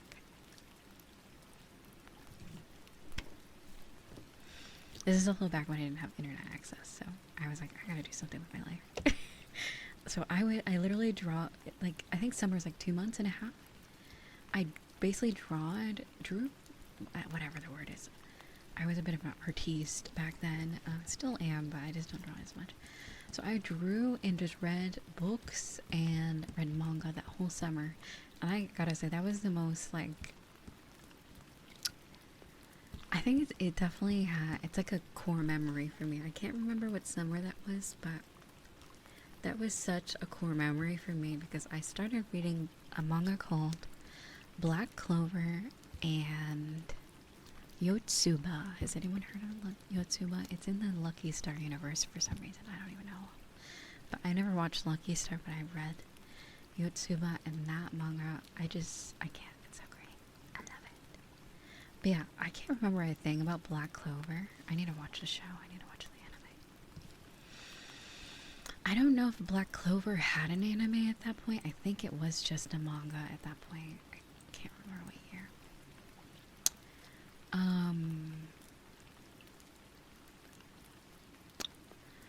And then there was a book called Cross Game. It was a manga called Cross Game. It had that very like shoujo anime old aesthetic. like the old-timey, like 90s anime manga type of style. Oh, it's a bit of a sad, the best way I can describe it. Do you know this, like, a movie called Bridge to Terabithia? You remember that movie? Although they're not similar, I think they have a similar sentiment in some regards. It's just, it technically is a book for, like, young, or like, it's for a younger audience, but it has very heavy topics. I feel like, and I'm like, it was, oh my god, it got me on my feels, like, all the time. It was so sad, but then it had a very optimistic turn around, I guess, just like that movie. It was cross game. It was about baseball, is what it was about. It was a baseball anime or manga about these kids, and yeah, it was just it was very different than what I was reading. I think I also read some of the Bleach manga. I can't remember all the manga I read, but okay, long story short, that summer, mind you, I'm like a child. Like, I was a child, so I didn't have a car, obviously. And, you know, my relationship with my parents were, like, probably on the rocks. So, at some point, but the library was walking distance was the thing, which is why I could go there. And I think, or was it, did I get driven there? I can't remember if I was driven there or it was walking distance. But let's just say that there was this scenario where I couldn't return the books on time. Or I think school started and I forgot about it. And God, libraries back then, they didn't give a shit.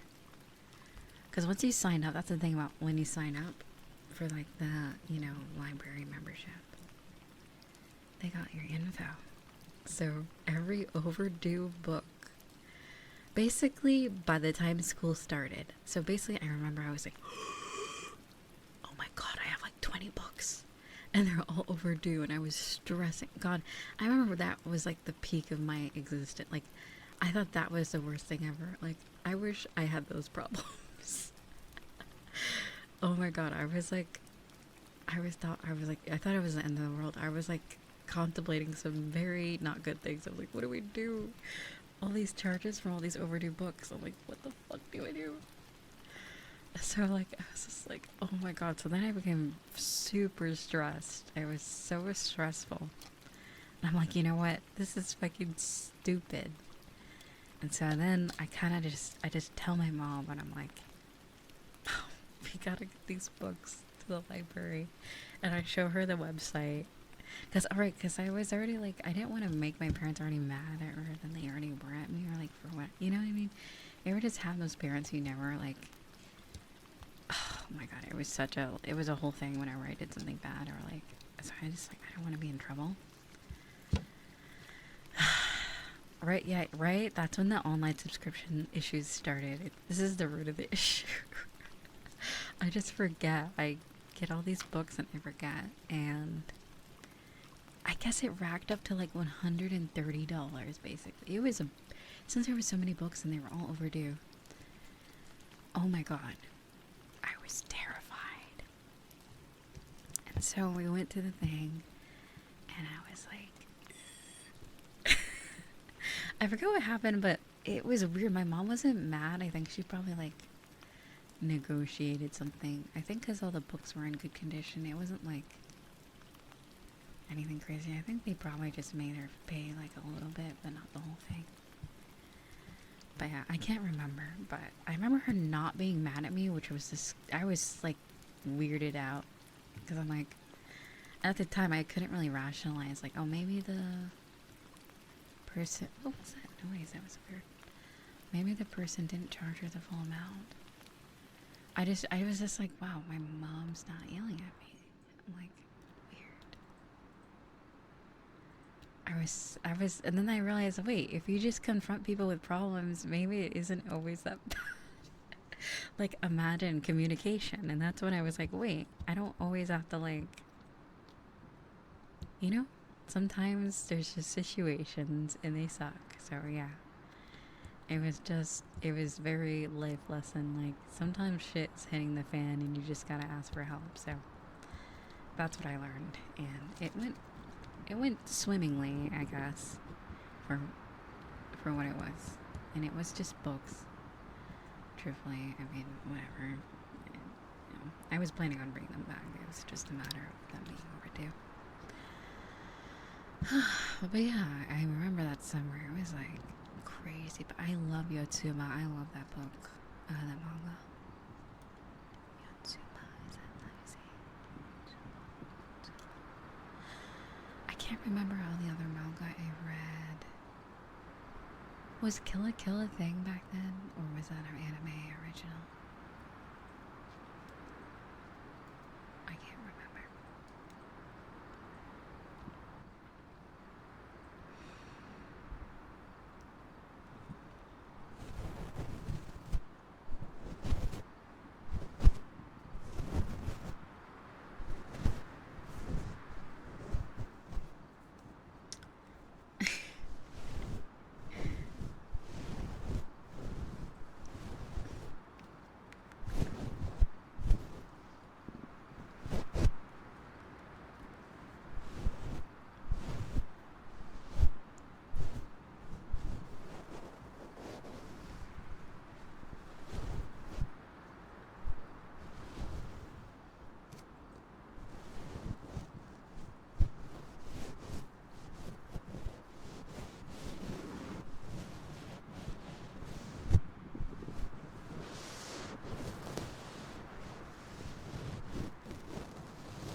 Do you hear water?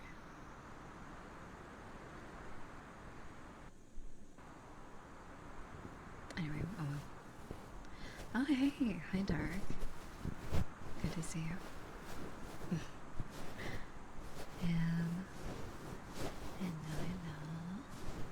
Me too. That's sweetie. I hear water. It definitely is coming from my mic, I think. Yeah, it was a faucet, if I can tell. It was not a toilet flush. This time. I hope you've been well.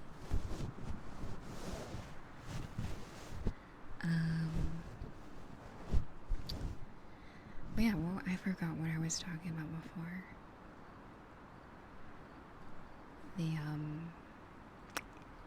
Right, the books and the mangas and stuff. Yeah, I thought Kill la Kill was the anime original. I can't remember. There was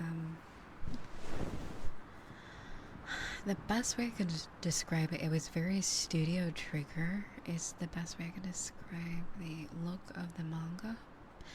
I know I had, it wasn't my anime list, I had another website I kept track of some of the manga I read back then, so I might be able to find it again.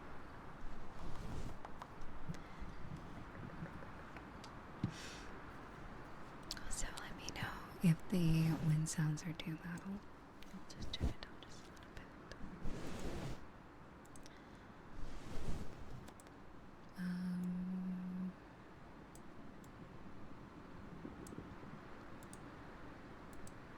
there's a manga called I Became the Beloved Child of a Winter Fenrir. Interesting. Let me look that up.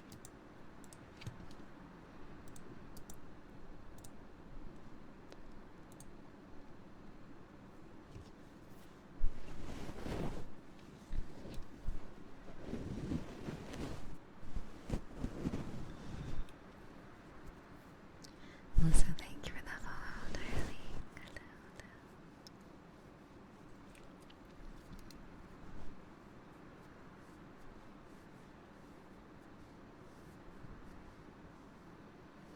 Oh, interesting.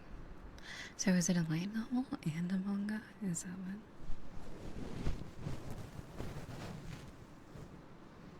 what? A web novel. Interesting. Cool. Hi, Smooth. It's good to see you. Really. Now be so well dark.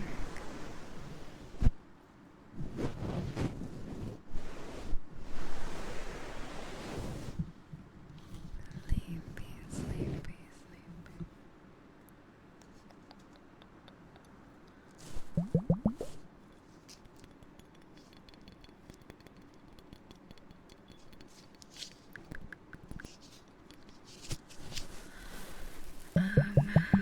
There was,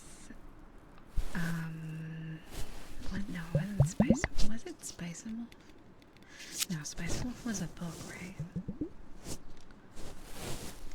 I mix up my shows and my manga very easily. But there was one.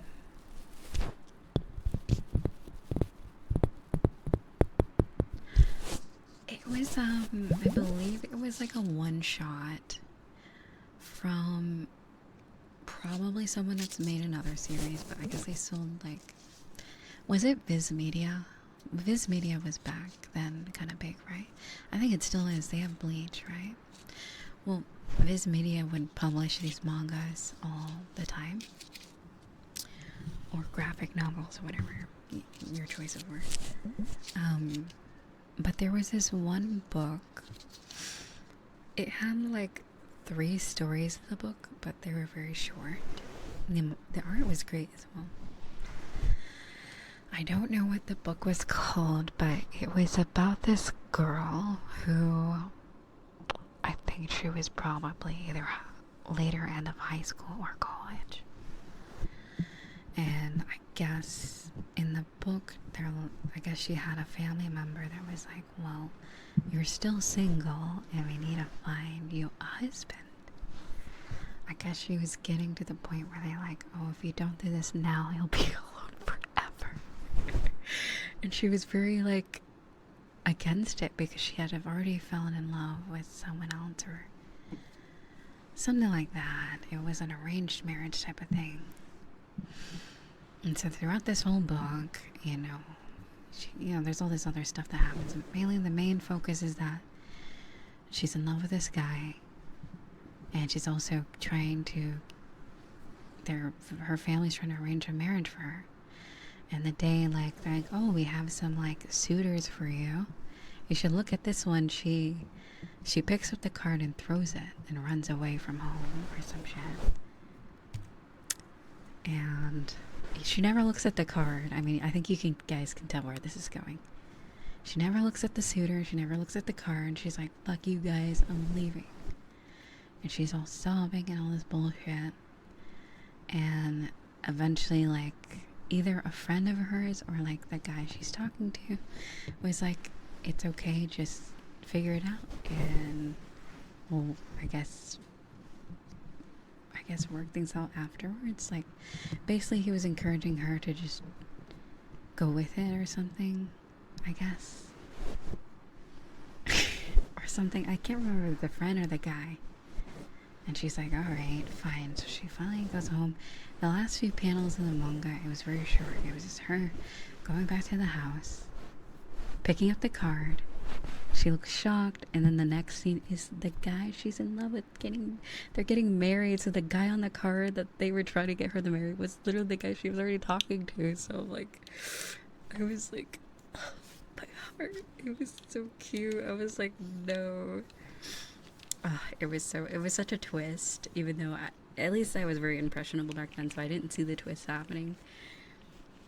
They definitely made it seem like it wasn't him, and then it turns out it was. It was like, oh. It was so cute. It was such a cute little, like, short little thing. And, like, the artist was just really good with the facial expressions, because she just, like, at the end of her marriage, she just looks so confused. She's like, well, wait, I was making a big deal over, you know, getting married to literally the guy that I was talking to. So it was like, oh my god, it was really cute. It was just like, wow, another scenario. Maybe if you just confront the problems, they're not as bad. Or maybe, like, get advice, or I don't know what the fuck the moral of the story that was, but it was very cute, and it kind of stuck with me. Because I'm like, see, that's like good storytelling. Like, it's not technically, it wasn't dragged out. It was really short. Like, it really only took you a few minutes to read the whole thing. And yeah, I really liked stuff like that, where it was short and sweet. And then there's the Fruits Basket manga, which is like over 200 chapters, which was a blast. I remember I read through that a long time ago. Fruits Basket was definitely more than just a romance anime. I know it's kind of like advertised as that, but it's got the supernatural element. I feel like the supernatural element in some aspects of the manga and even the anime overpower the romance.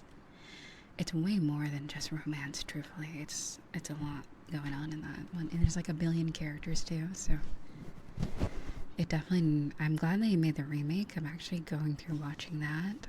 I'm on like episode 4 or 5. Also, hello, sweetie. Welcome.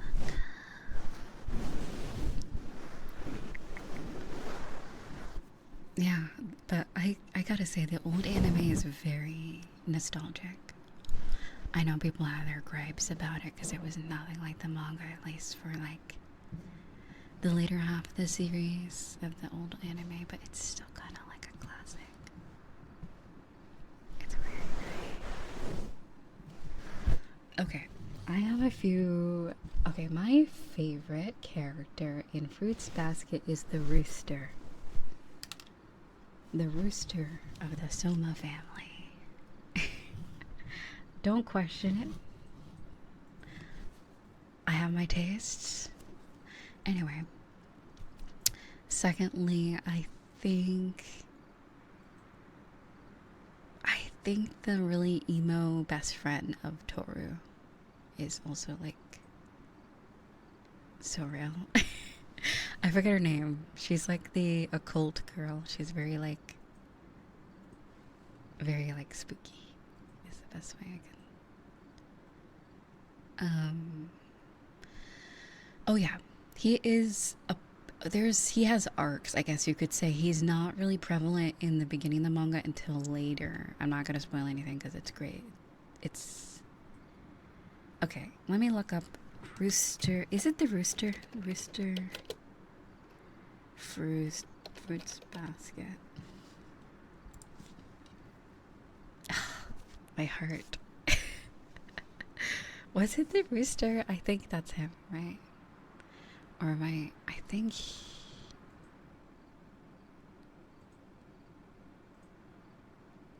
I believe that's who I'm thinking of.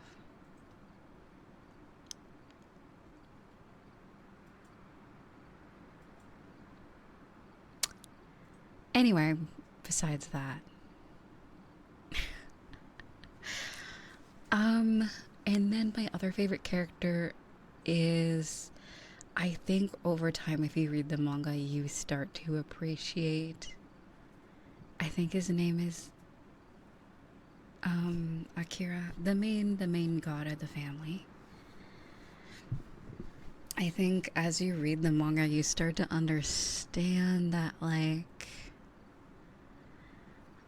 it's like a complicated family is the best way to describe Akito. Yes, it's a complicated family, and it's like I don't know if there's really any people to blame. Like, you can point fingers, but it's like it's really complicated. You start to feel for the character later on. At first, you're kind of made out to really dislike them or be fearful of them, but then, like, slowly but surely, you're kind of, yeah. Oh, there's another character that I really like. The cow, is he the guy with the white hair and the black hair?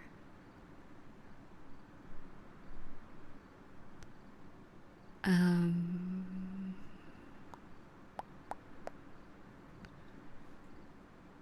the cow, I like Momiji, he's adorable. I thought his storyline, as well as Kyo's, I think Momiji and Kyo, like, it's kind of just sad. Yeah, like, if you read the manga, even in the anime, it was kind of sad. I'm like, damn, adults suck. Like, I was a kid reading this, I was like, damn, like, people are just fucking mean. Like, yeah. But, yeah, at least in the context for that anime, like, a lot of the characters just did not deserve. The morals you can take from the story is, kids deserve parents, but parents do not deserve their kids sometimes. Is basically Fruits Basket. Fruits Basket, the manga and anime. Truthfully, that quote stands true with that show or manga because it's just.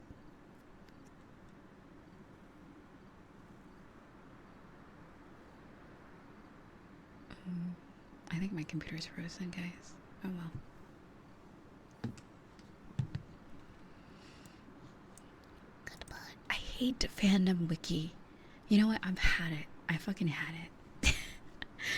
Fandom wiki with their 8 ads on the website? No way. Okay, anyway, sorry. I'm back.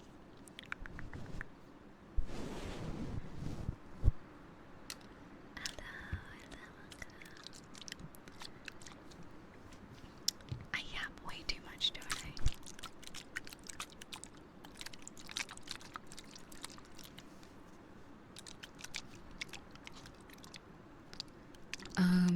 But yeah.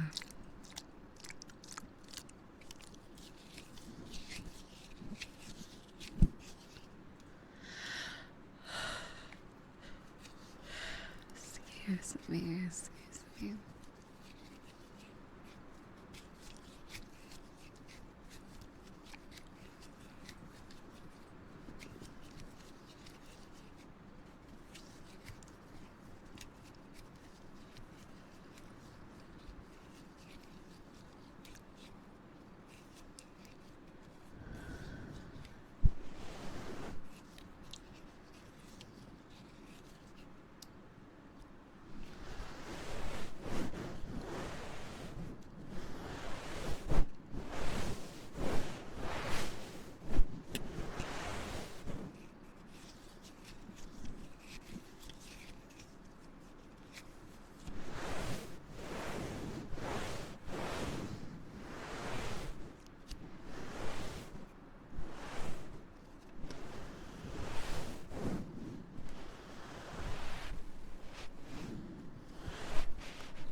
Good storm.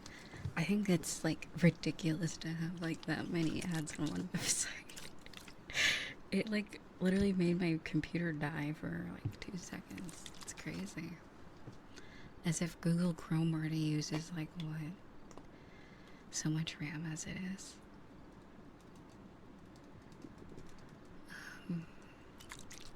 The part of me that wants to watch the older series but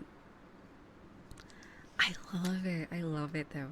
There's something charming about the old Fruits Basket, but I think if you want a true like remake of the manga, you definitely should watch the new one. It saves you a lot of the trouble. Cause like although the old anime is good, it ends abruptly when there's so much more to the story.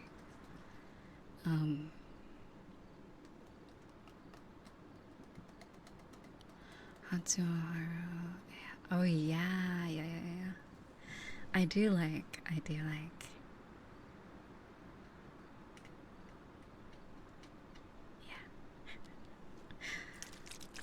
Now, Toru grows on you over time. I think Yuki as well. Obviously, Kyo is like one of my favorites as well, but he's like one of the main characters. So I was trying to think of characters that were like really like a main cast because I think they're very easily likable.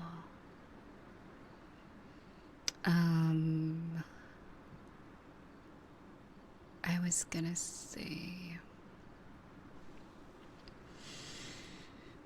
Yeah, Yuki, I just wasn't really a fan of Yuki or Toru. Shigure grows on you over time, I think.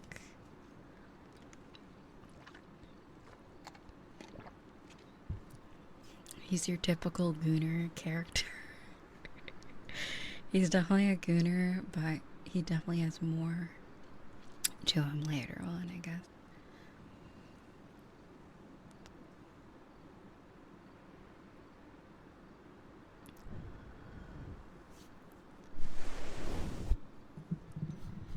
The original gooner, Shigure, the dog. He's the dog. He got that dog in him, literally.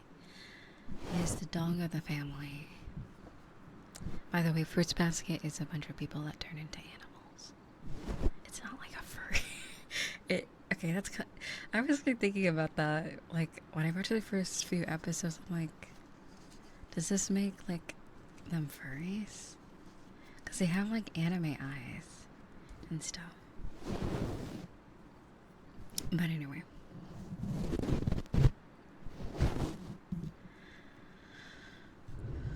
We're talking about Fruits Basket. But yeah, Shigure is the dog. He is a dog, and he is a dog. Now, if you know English language, there's so many meanings to one word. Depending on how you say it. So, yeah. He's definitely a gooner. But he is literally and figuratively a dog. He's definitely like a funny character. But then, he has some substance later on. I feel like he's not just haha funny, hee hee haha. He does step up when he can. He is one of the older members of the family. Not like old, like ancient, but he's older than the main cast that are like teenagers in high school or like middle school and stuff. But he's definitely on the older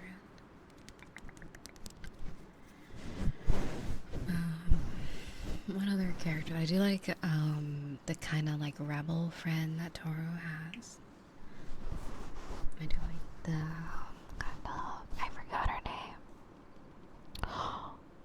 Iris. Thank you so much for the raid. Welcome. I went to stream and welcome raiders.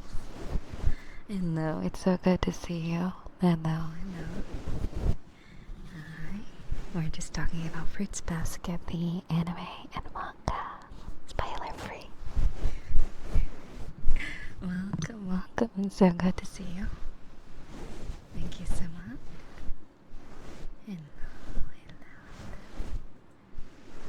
I'm also trying out my new audio interface today. So, occasionally I will mess with the sound, the audio to make it louder or quieter. It's a bit different. No, yeah. Thank you so much for the raid, sweetheart. And also, if you need to take a break after your stream, I completely understand. To get the rest that you need, or maybe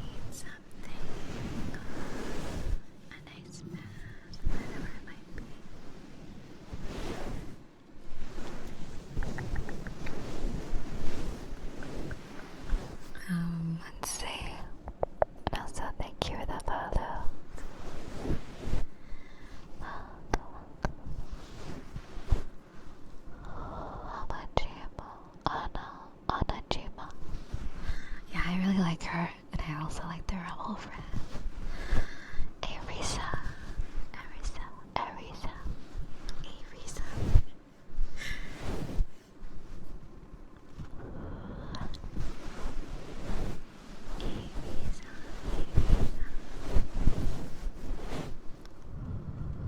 She's also blonde as well. Yeah, I felt like the friends were more interesting than Toru, to be honest. And it's interesting because in the manga it gets really into like different characters, like lore and storyline and stuff. So yeah, I found this stuff with, obviously, you know. Wait, I can't say that. Never mind, that's a spoiler. Okay. Never mind. Okay. You did not hear anything. I mean, I haven't said anything, but I was about to say a major spoiler. We'll just say your friends are more interesting in their endeavors or whatever the hell they do. But Toru eventually gets around to being interesting too.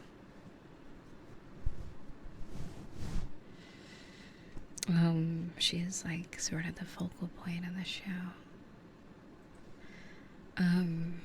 I Oh yeah, that is actually an anime I did get my brother to watch.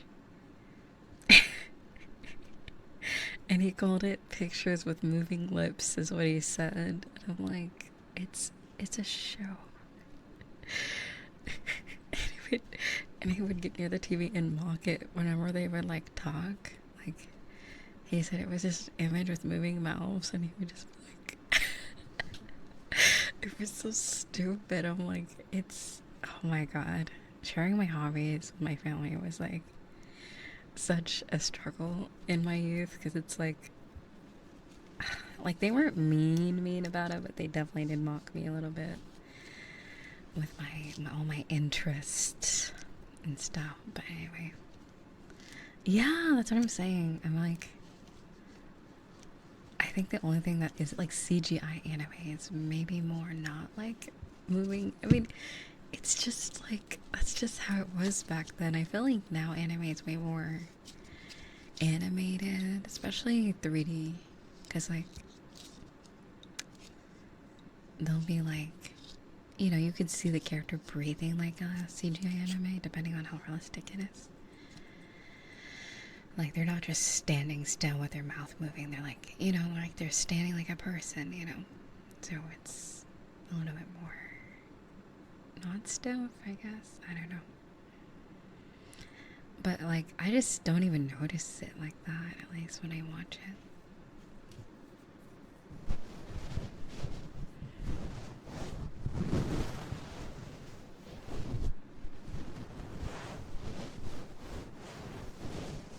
Yeah. But yeah.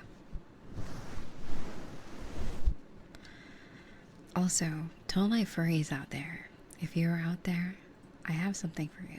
Give me a moment. Let me log into VR chat. Shout out to all my furry VR chat players. For real, for real. Give me a moment. You guys really cooked with this one. Why do I sound like an announcer, like reviewing like the Game Awards? Like, yes, guys, you guys really cooked with this one. Hold on, give me a moment to find it. No, did I lose it? It's called like the Stellar or something. Hold on, the Stellaron. No,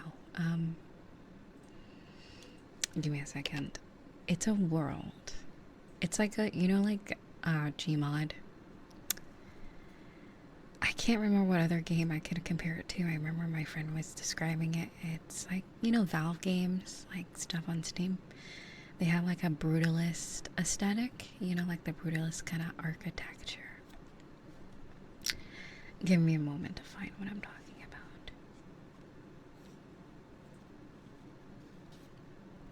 about. Oh, it's called Stell.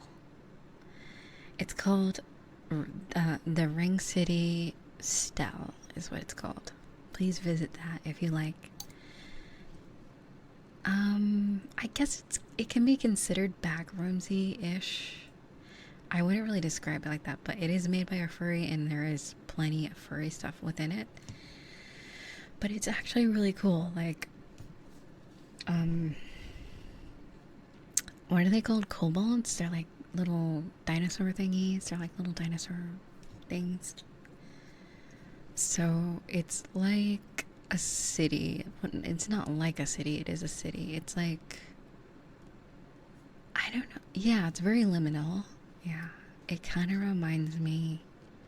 It definitely has a Valve game aesthetic, like Half-Life, Portal, those types of games. It has that aesthetic. It's very cool. And it took me by surprise because I was like, wait, this is actually pretty cool. Like, sometimes I'm not really too into furry, like, avatars or just like the community at all. But, yeah, no, this world was really impressive. I was like, wow, okay, I see you guys. This is the type of stuff you guys have. Very cool. But yeah, there's some really cool worlds out there if you give it a shot. Even if it's labeled as a furry world, technically. It can still be pretty enjoyable. But yeah, I feel like furries have taken what the anime fans have gotten over the years. They've been the punching bag of the internet, basically, for the last few years.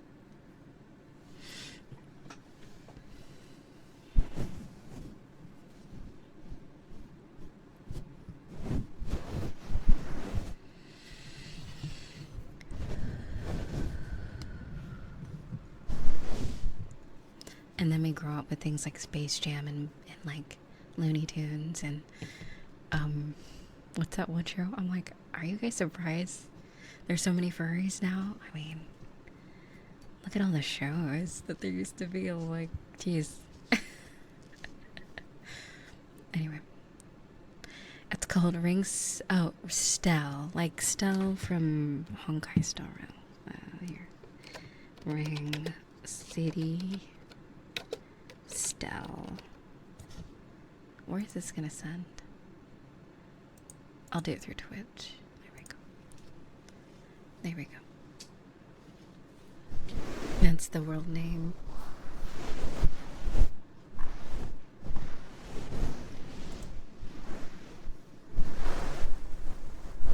But yeah, and then there's that world I went to during that like cyber themed stream I did called Organism. That's a pretty cool world. Organism. There's also a world called it's Organism, and then there's oh, I forgot. Is it called, what is it called? Let me look it up. There's the creator made another world. Epilogue, right? I did remember. Okay, Epilogue apparently is an actual story map you can do. It's pretty similar to Organism. And you decide what Organism is. It's one of those type of. It doesn't really tell you. It kind of just leaves it up to interpretation.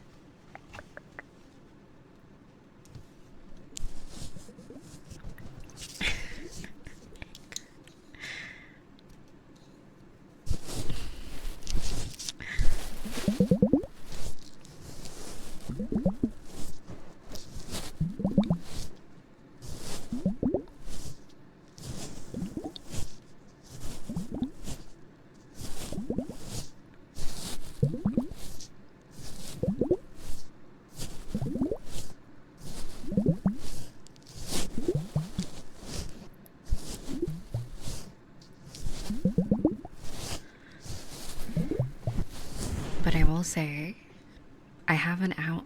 You know how I have like a billion avatars? And I will say, I have an outfit for every occasion. I also have an outfit for every fan base. Maybe not every fan base, but most. Like whenever if I'm surrounded by people in like e-boy or e-girl avatars, I'll switch to my, I guess, e-girl-esque avatar. Or if there's a bunch of furries everywhere, then I'll switch to a furry avatar. If I'm just around and out and about, I usually don't change, but sometimes I do that because I think it's funny. Because I'm like, damn, I feel left out. When you're the only, like, when you just, your avatar sticks out like a sore thumb. That's what I tend to do sometimes. At VCAT, there's this booth creator, I think, I can't remember if I think it's, let me see. Yeah, VCAT's like a Japanese, like, marketplace.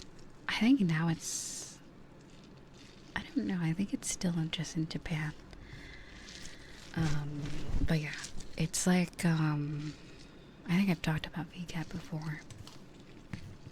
It's where players make like avatar booths, or advertise like a certain thing, like maybe their VTuber content or their assets or some type of technology that they're working on, or like a program.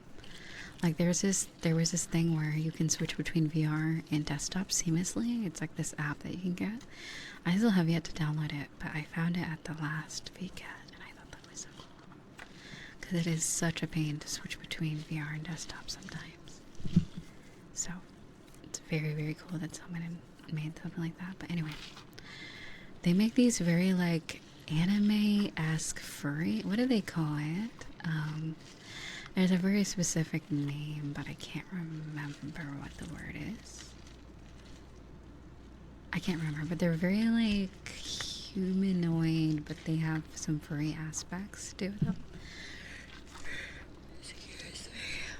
But they look really cool. And I'm like, I can't deny these look pretty cool. So sometimes I use them. The one thing I can't get with, as much as I like Halo 2, that's the only one I really played. I just can't bring myself to wear a Spartan. Or it's just so unlike me, I feel. But yeah, it's typically what I do. But when I do wear one, it's typically one of those. Is it called Neko Mimi? Is that what it's called? Yeah, I think that might be correct. Yeah, I really like those. Those are really cute.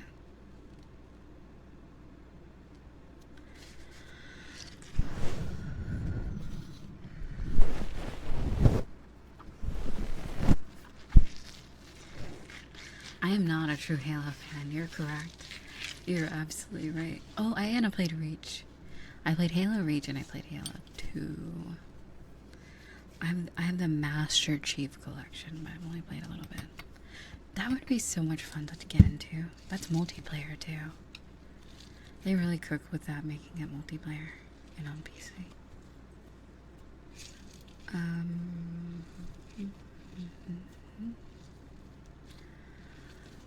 They really cooked. Anyway. Purchase again? What do you mean purchase again? Oh.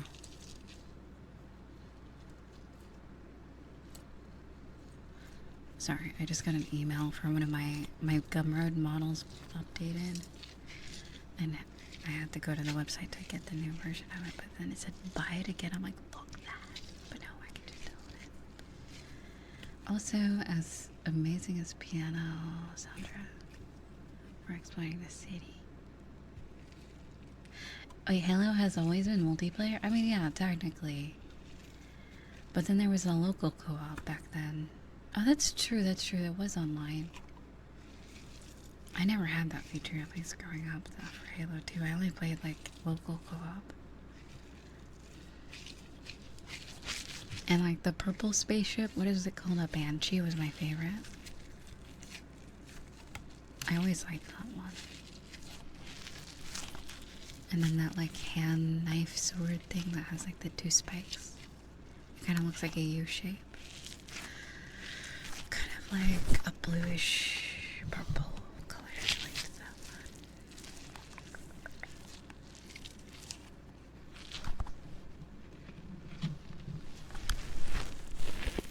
Oh, yeah.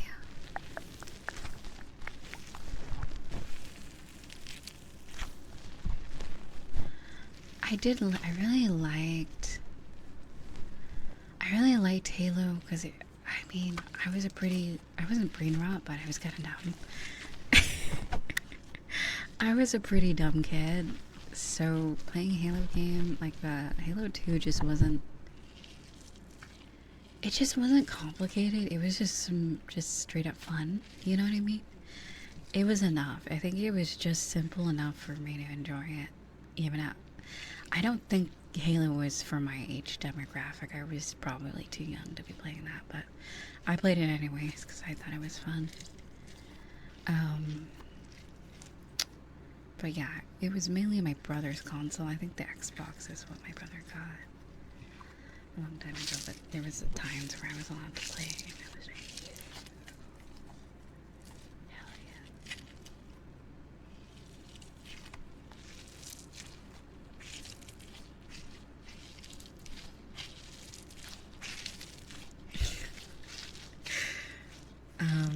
And then I eventually became like more of a PlayStation person. And there was like, okay, there was this game. I refrained from picking it up because it's so cursed. But on the PlayStation, there was you remember the movie Robots? I don't think it was Disney. Was it DreamWorks?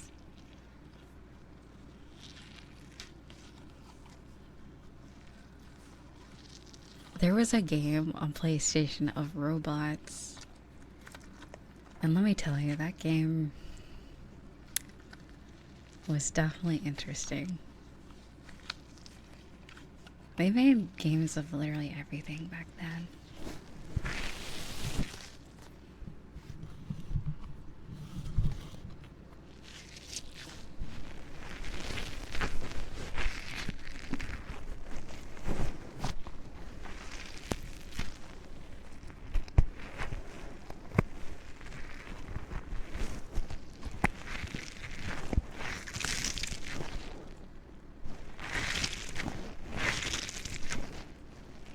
Wait, does Chrome just update randomly?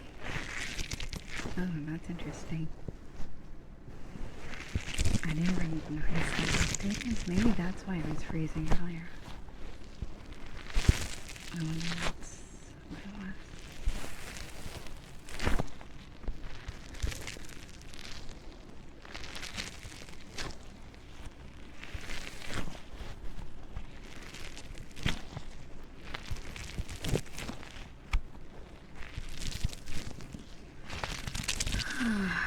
But yeah.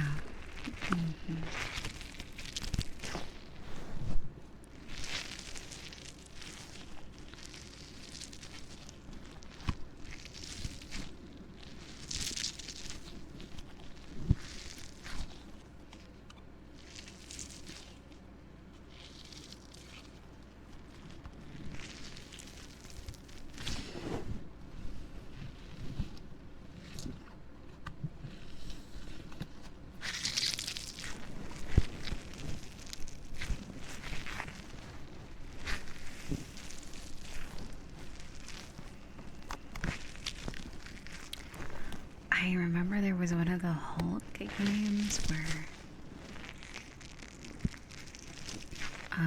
there was like, it was very like GTA-esque. There was a main story, but then you could just go around and do whatever the hell you wanted in the city.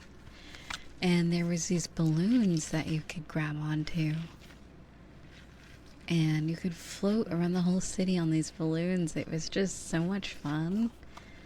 Oh my god, I remember spending just like so much time doing that. I thought it was so fun. I just kind of miss that aspect of certain games. Making very side quest rich is the best way to describe it. Like, side quests in like the area that exists very like they just have like a random stuff to do around the city because sometimes the main story kind of like take a breather, you know. You kind of want to take a break. Take a break. Take a break.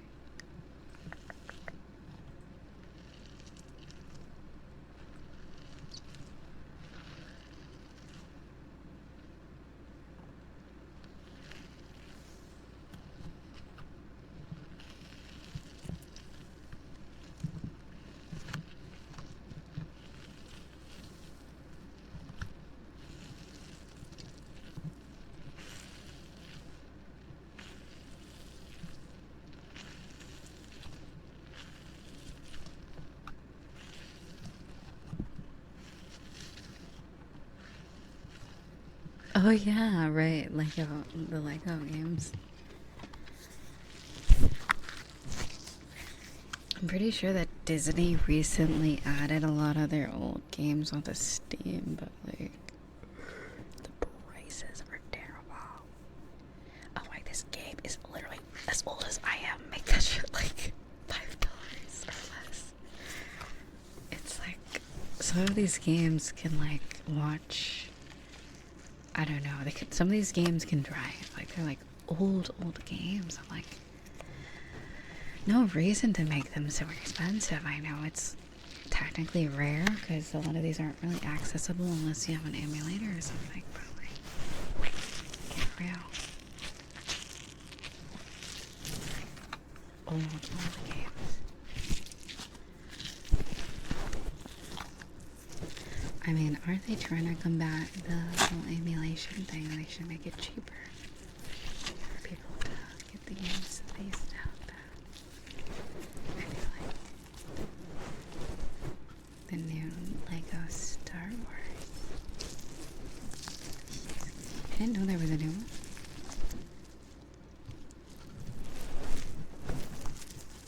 I always wanted to play the Lego Indiana Jones. Was that a thing, right?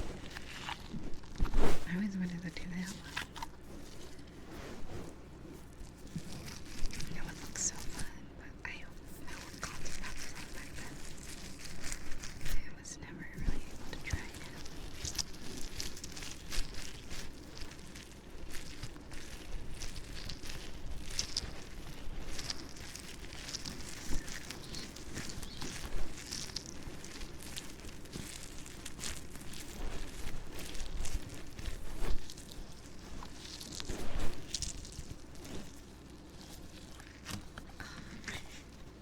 I love the squishy sound.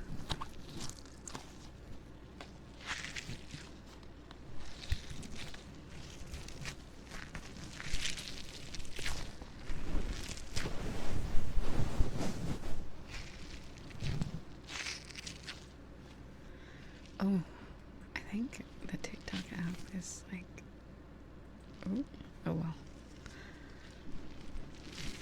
I think it's broken.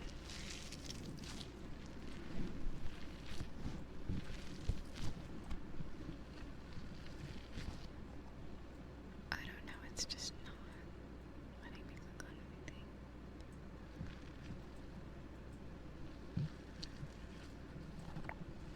So thank you enough.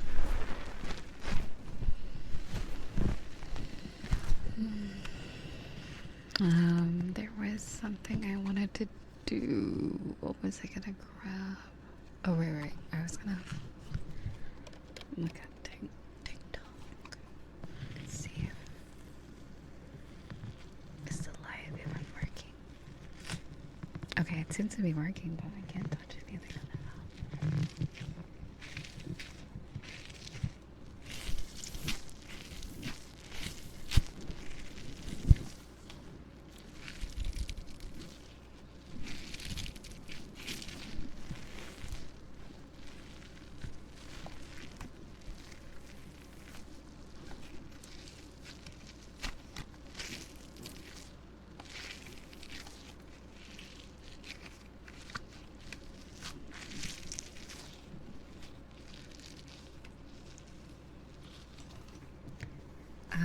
But yeah, I don't know what was I talking about.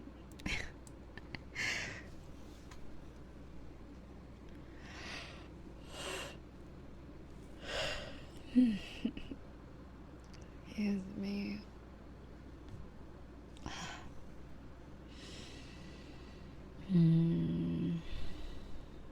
I'm debating something.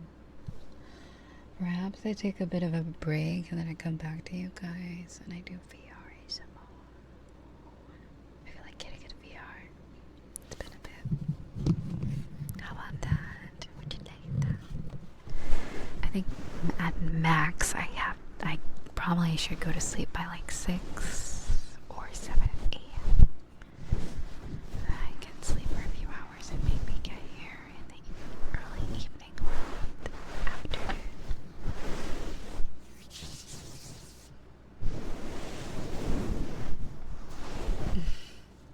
Alright. I'll see you guys soon, okay? Before I go though, I'll add the redeem that I believe Rex redeemed or made. So that'll be there when I do it next. What else? What else? What else?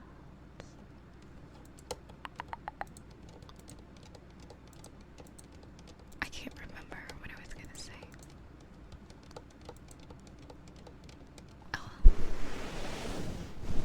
Oh yeah, we have to try this audio interface out with the 3D house, so that'll be interesting. Alright. I'll see you guys soon, okay? Let me make sure to put the stream on. I'm only sleepy.